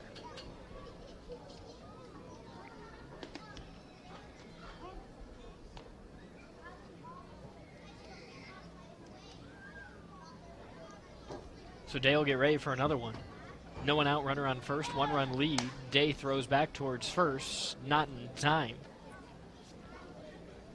Some good news around the South Atlantic League scoreboard. Delmarva still knotted up with Kannapolis, and it's the top of the 9th inning. They're scoreless. Nothing. Delmarva's gotten 9 hits. In fact, they've got a runner on second with no one out here. Kannapolis, 4 hits. Neither team able to offer. Throw back to first, not in time again. West Virginia leading Greenville 9-4, so Hagerstown not able to make up any ground on them if that score holds, which it probably should. Now, Delmarva and Kannapolis both in front of Hagerstown. Delmarva by 13.5 games, Kannapolis by 1.5. So pick your poison on which one you want to lose there. 2-1, another broken bat towards third. Vickers gloves, throws it to Martin Cons. He taps the bag, throws it to Marahildo. The splits are performed, and he holds on. A 5-4-3 double play that involves a broken bat, a stretch from the third baseman. The second baseman has to tap the bag, then step out of the way, creating his own throwing lane, and then Marahildo completes it with the splits. The Suns are now acrobats. That clears the bases for Chandler Day, his second broken bat grounder of the evening, and Pedro Gonzalez comes out 0-for-3 today with a pair of strikeouts. In fact, he struck out looking as the first batter that Chandler Day faced today. Just 1 over the minimum, 2 2/3 of the way through. First pitch, fouled right back in the netting, counts 0-1. Greensboro beat Lakewood 8-3, the final there. Lakewood, the lone team behind the Suns in the Northern Division, but after Lakewood swept Hagerstown, I don't think you mind seeing Greensboro beat up on them a little bit. 0-1 offering, breaking ball swung on and missed. The count's 0-2. And Greensboro scoring 8 runs on them might help the Suns regain the top ERA in the month of May in the South Atlantic League. We'll update you that probably tomorrow. Those numbers won't be finalized until about a half hour after the game. 0-2 pitch, swung on, it's hit hard towards right. Justin Connell coming back, looping around, but Cody Wilson calls him off and makes the grab on the track. That's out number 3. A flyout will send us to the bottom of the 8th inning on the Suns Baseball Network. Ron Hawker here. You have no idea what Johnny's goes through to bring you the best seafood around. We have snow crab clusters, shrimp, crab meat, fish, all the best seafood you want at Johnny's. It's a tough job out here, but our customers are worth it. Johnny's with 2 great locations, 1456 Winchester Avenue, Martinsburg, and Route 11 south in Chambersburg. When will I be able to retire? How do I make the most of the money I have? How do I leave a lasting legacy to my loved ones? I'm Philip McCoy, financial advisor with the Mirius Group, a private wealth advisory practice of Ameriprise Financial Services Incorporated.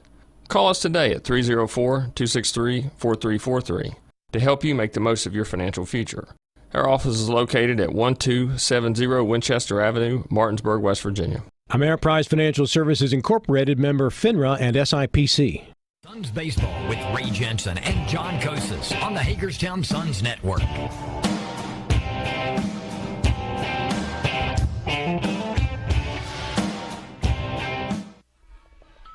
Welcome back to Municipal Stadium, home half of the 8th inning. Suns leading 3-2 the score. 5 hits for the Crawdads, 4 for the Suns, 3 errors for the Crawdads. That's the difference maker. Just 1 error for the Suns. Let's check in on the big league club real quick. Trey Turner returns. Anthony Rendon hits a home run. That helps Max Scherzer a little bit, but right now the score not promising for the Washington Nationals. Nationals trailing 5-2 in the top of the 7th. Not a very Max Scherzer-like evening. 6 innings. He gets a quality start. I guess I shouldn't say it was a bad evening, but 4 walks. Not what you'd like seeing from Scherzer. He allows those 3 runs. He's on the hook for the loss. Miller struggling here in the 7th, already giving up 2 to the Chicago Cubs. That's been the story of this bullpen. The worst bullpen in Major League Baseball for the Washington Nationals. There's a reason why they're 7 games out of first, and that's a pretty big reason why. Fresno will just be kicking off in a couple of moments here, but Harrisburg already well underway. They finished 7-5 to the final. They're in at Altoona. Scooter Hightower got the loss, but Barrett got the save, his 9th. Jackson Tatros now 2-1 after he gets the win. And Harrisburg gets a little bit of revenge because Harrisburg lost big to Altoona yesterday. They're now 29-11. Doesn't get much better than that. Wilmington has Potomac's number right now, 5-1 the final there. Gilbert Lara starts off this inning. He ended the last inning as well. First pitch, fastball upstairs, counts 1-0. Lara flew out to left, he walked, and then he struck out but made it to base safely in the 5th. The pitch, waved at and missed. Another breaking ball, this time outside. Lara swings and misses, counts even up now. He was at the plate when Connell tried to steal second with 2 outs last inning, but he didn't make it. 1-1, high chopper, just foul on the third base side. So now the count's 1-2. Lara open stance, his team leading by 1. The pitch, he goes fishing on the outside corner. Can't come up with anything. And now the count, and now that's out number 1.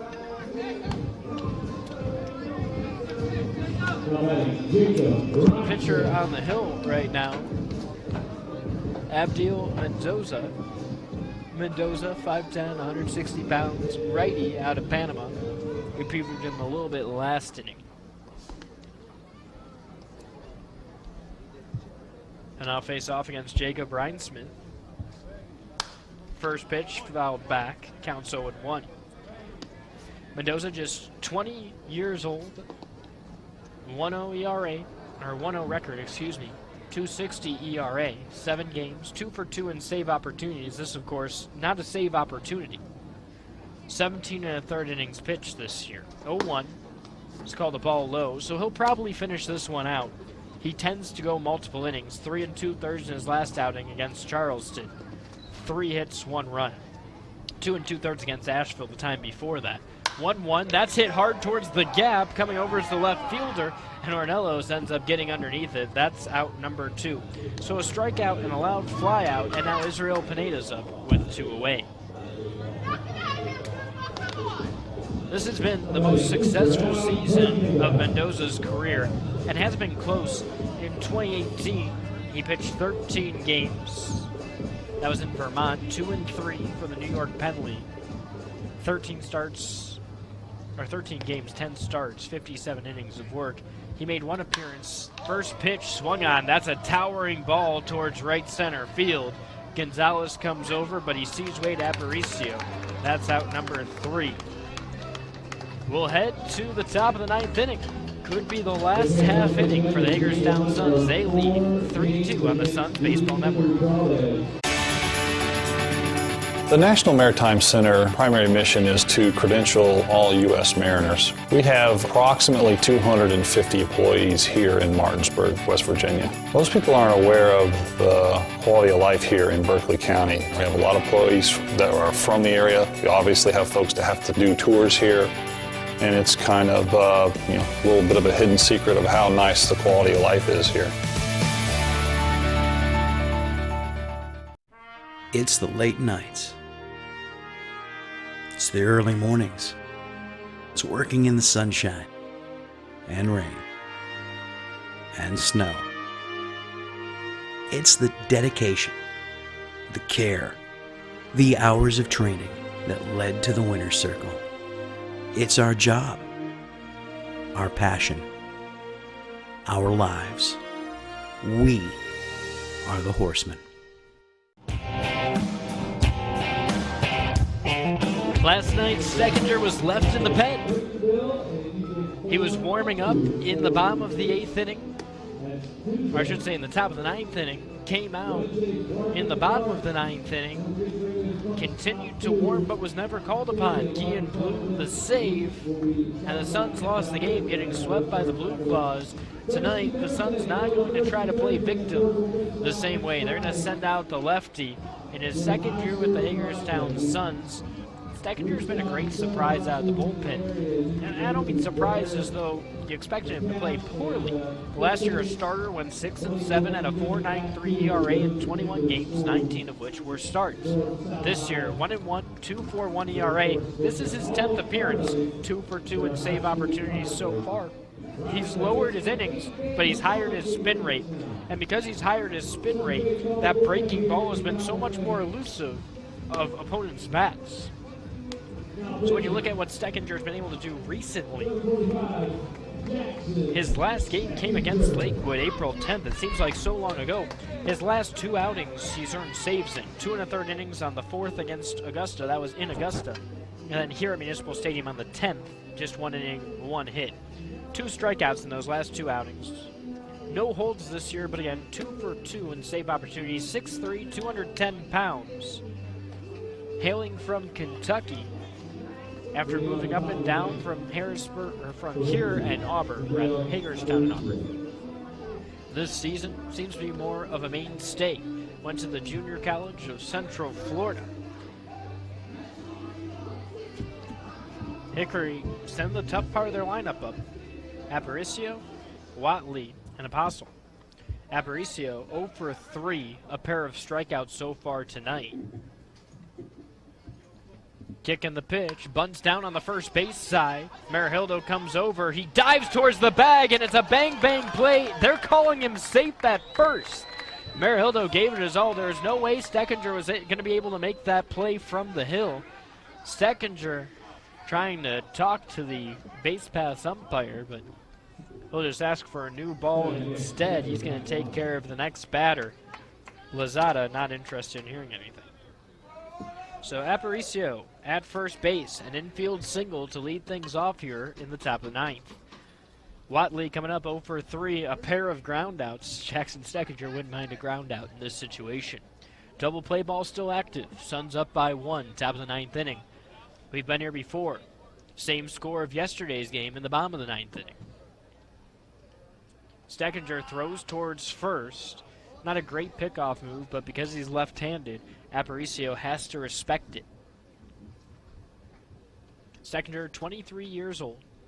One of the older guys you'll see in the South Atlantic League. Remember, league average about 21.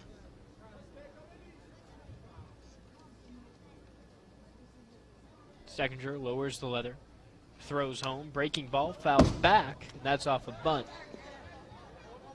Counts 0-1. Back-to-back bunt attempts from Hickory to lead off the 9th here. First one results in a single from Aparicio. Watley now trailing 0-1 in the count to Steckinger. Nobody out here. Time called on first. Aparicio adjusting his batting gloves or a guard on his arm, it appears. Steckinger gets the call from Pineda. Lines up inside. 0-1 pitch, bunts down, right back towards Steckinger. He spins, looks at second, but throws towards first, taking the sure out for out number 1. But that moves a runner into scoring position. A sacrifice bunt, it goes 1-3. Moves a runner just 180 feet away. It's Apostol coming up. Apostol, 2 for 3. A single, a double. He came around to score the first run of the game. That came back in the 5th. Chavez, the guy on deck, scored the second run of the game. That's all that Hickory's been able to do.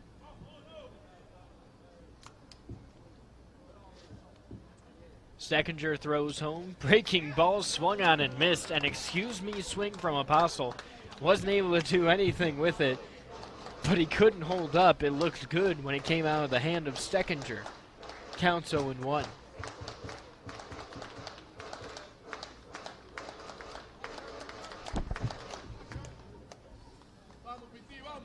Apostle comes in. Tight ball game here once again for the Suns. If this score holds, it's another one-run game. 0-1 offering. A high chopper right back towards the hill. Steckinger turns, throws to first. A strike. It's out number 2. So this time just a 1-3 ground out, not a sacrifice. But it does move the runner over.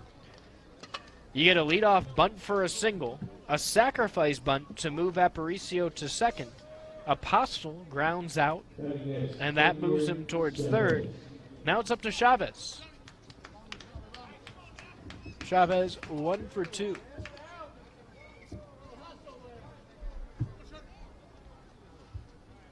His first plate appearance against Steckinger tonight, though. Should he get a hit, runs definitely scoring. He's going off contact. That ties the game. The Suns not great in save opportunities recently. In fact, one of the lower save marks on the season. First pitch, a beautiful breaking ball on the outside corner. It's called strike 1.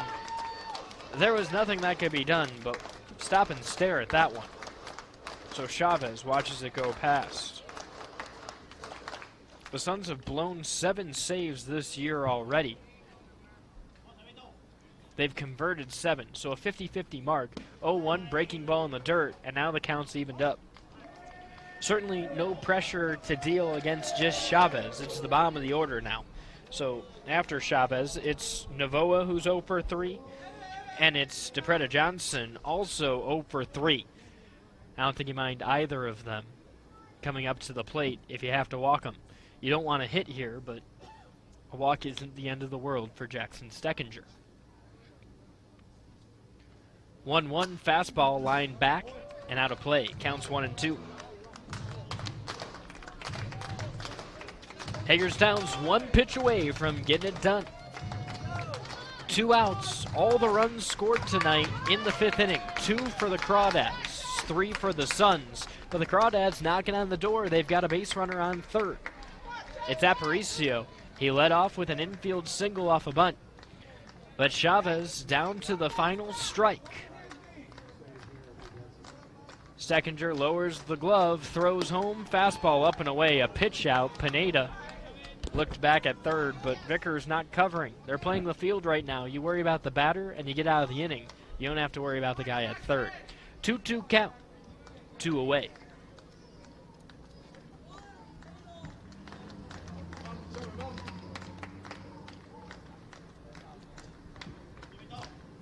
Steckinger sets, throws home, fastball line back. We'll see another. That sounded like a gunshot going off the tin on the top of the overhang here at Municipal Stadium. He had the ball keyed up, just wasn't able to stick with it. Here the crowd really getting behind the Suns here. It's a Friday night. Giveaway tonight was given away for the first 1,000 fans in attendance. The 2019 team picture. 2-2. Foul right back, same location, out of play. Steckinger gets a pair of foul balls with 2 strikes. It's that bat now reaching 7 pitches coming up next. Aparicio still at third base. Doesn't have to worry about his lead. He's going off contact. Time call. It ultimately comes down to if Chavez reaches safely, the game's tied. If Chavez gets out, it's game over. Suns win 3-2. Steckinger slides towards home. Fastball just outside. Pineda tries to frame it, but it's just outside. Full count. The fans don't like it, but it's a good call from the home plate umpire, Fornola. So Fornola keeps this game rolling. Full count for Steckinger. We mentioned it earlier. Not the end of the world if he walks the batter here. After that, it's Novoa and DePreta Johnson. You just don't want to give up something easy for a hit in this situation. That's what it comes down to. Payoff pitch, fastball upstairs. It's ball 4. Got a pair of base runners. They're on the corners now. This is the brand of Hagerstown Suns baseball this year. Close games, base runners in the 9th. Should this score hold, this will be 17 out of 20 games this season decided by 1 run. Doesn't get much closer. Hagerstown's been in virtually every game this year. Navoa 0 for 3, a line out to third, a line out to short, a pop out to short. He hasn't had a ball touch the ground yet. He hasn't had a ball get out of the infield yet. It's a lefty-righty matchup. The lefty on the hill, it's Steckinger working from the first base side. He's got runners on the corners. Lowers the leather, throws home, breaking ball right down Broadway. It's strike 1 at the knees.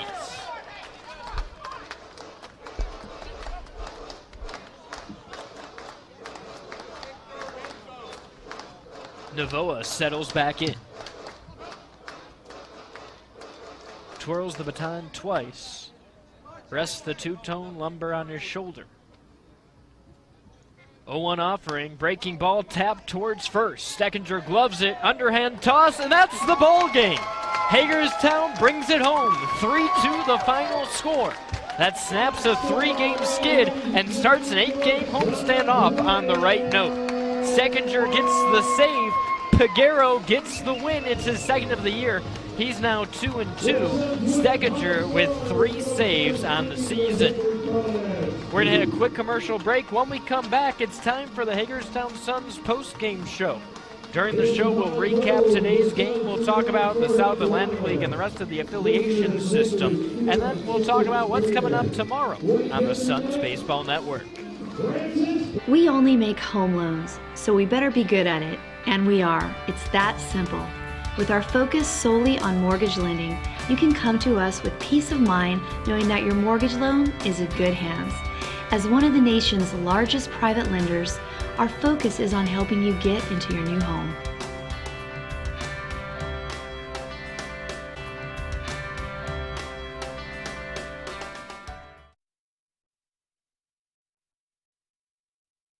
At Anthony's Pizza Inwood location, nobody does it better. We make our own dough and we bake it fresh twice daily. That's freshly baked twice a day to make sure your pizza always tastes great. Take advantage of our Anthony's Pizza special offer. Get 2 large 1-topping pizzas, just $17.99. And when you buy 3 12-inch subs, the 4th one's on us. For the best in freshly made pizzas, subs, calzones, stromboli, lasagna, and more, it's got to be Anthony's Pizza, 372 Middleway Pike in Inwood. Call 229-7373 for delivery, anthonysmenu.com.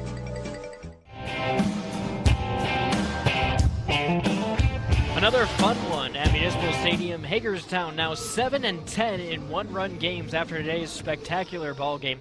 All the runs scored in this one in the 5th inning, so if you like pitching and you like low-scoring games, this was the one for you. Piguero finishes the day, 5 innings of work, 4 hits, 2 runs, only 1 earned, with 4 strikeouts. He's now 2-2 on the year. After that, Chandler Day comes in. He'll get the hold. That's his 3rd of the season. Chandler Day ended up working 3 innings, and he didn't allow a run over that time. Day looked pretty good, too. He got back-to-back strikeouts to start things off. Those were the only strikeouts he allowed in his time. He allowed a walk and just 1 hit. And finally, Jackson Steckinger comes out to close out the game. He earns his 3rd save of the season, all 3 coming in his last 3 outings, all since Herman has left. And he does allow the bunt single. He does have a walk, but outside of that, pretty good outing. No strikeouts, no runs, and that's all you need to know. No runs end up scoring. So Hagerstown gets the victory 3-2. Tough luck loss goes to Tyree Thompson. And that's all she wrote. We're going to hit a quick commercial break. When we come back, it's time to talk about the South Atlantic League scoreboard on the Suns Baseball Network. Hey fans, join us. We only make home loans, so we better be good at it. And we are. It's that simple. With our focus solely on mortgage lending, you can come to us with peace of mind knowing that your mortgage loan is in good hands. As one of the nation's largest private lenders, our focus is on helping you get into your new home.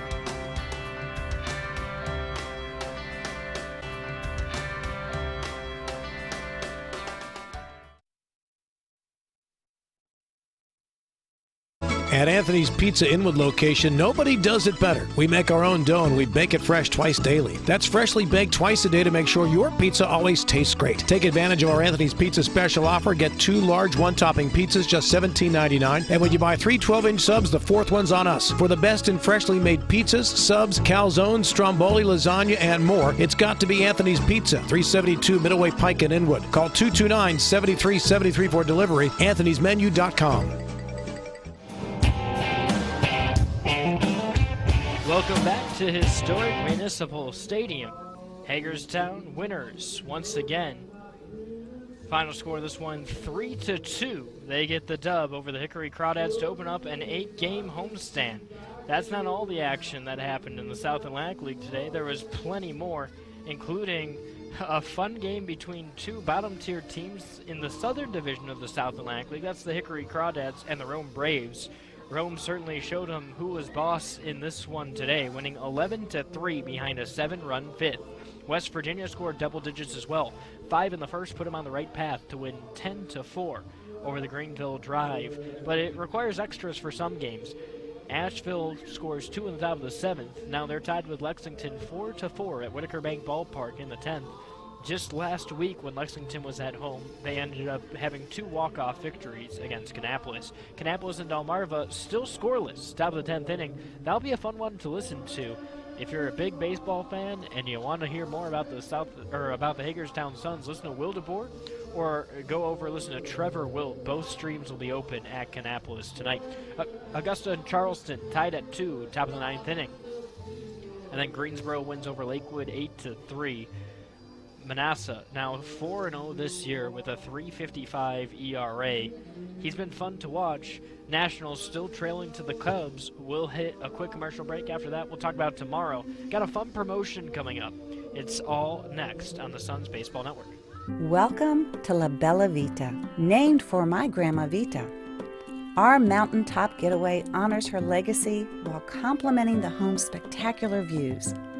This recently renovated property boasts a breathtaking landscape of Deep Creek Lake while providing great open interior spaces for a sensational vacation. You'll immediately notice the great room allows for entertaining, dining, and relaxing after long days on the lake or skiing on the slopes of Wisp. Your family and friends will enjoy relaxing in all the open spaces. The home features 6 bedrooms, including 4 that are private suites. And each of the 4 levels of this home feature amazing visibility as far as the eye can see. Like our family, we hope you enjoy making memories here on the mountain. We love sharing the spacious, warm, and inviting home that overlooks the lake. Cheers to the beautiful life, La Bella Vita. It's the longest homestand of the season, and it kicks off in the right way. Hagerstown beating the Hickory Crawdads 3-2. We still have 7 more, and it continues tomorrow against Hickory. Comic-Con night is tomorrow's theme, so come dressed up as your favorite superhero, comic book hero, anime star, whatever you're looking for. There'll be plenty of fun and great themes. I know Johnny Castle's been working on some great headshots for the Hagerstown Suns. I've got a sneak peek of a couple of them. I'm not going to have any spoilers. If you haven't seen Endgame, though, you might want to watch the Hagerstown Suns tomorrow night. A couple of them have some Endgame headshots. Now, that game's going to start at 6:05. Gates will open at 5 for Comic-Con night. Sunday fun day as always. You know what's going to happen. Plenty of family fun and games will be played, face painting, autograph sessions, and more. Kids will run the bases, etc. Education Day is an early start on Monday, May 20th. Woolley and the Suns will start things off at 10:35. Plenty of schools coming out to that one. Wednesday, against the Capitals Intimidators, it's Bark in the Park night. Bring your furry friend to the park. It'll be tons of fun. And pets get in free thanks to Pet Value. Thursday night's Thirsty Thursday, and that's going to wrap up the homestand's promotional schedule. So again, tomorrow, big game for the Hagerstown Suns, who are now 18-22 on the year. Crawdads 26-14. First pitch at 6:05, Alastri on the hill, 3-2, 4.79 ERA, but he's pitched 10 1/3 scoreless innings in his last 2 outings. Tim Brennan, the guy facing him, 2-2 with a 5.45 ERA. I want to thank WRNR for again, choosing us for a Game of the Week. Real fun time. Always great to be on television. Hope the viewers enjoy as much as we like having the extra media out here. And thanks for listening, as you guys always do. Fortunately, it's all the time we have for today. So until tomorrow, Suns fans, thanks for listening to Suns Baseball.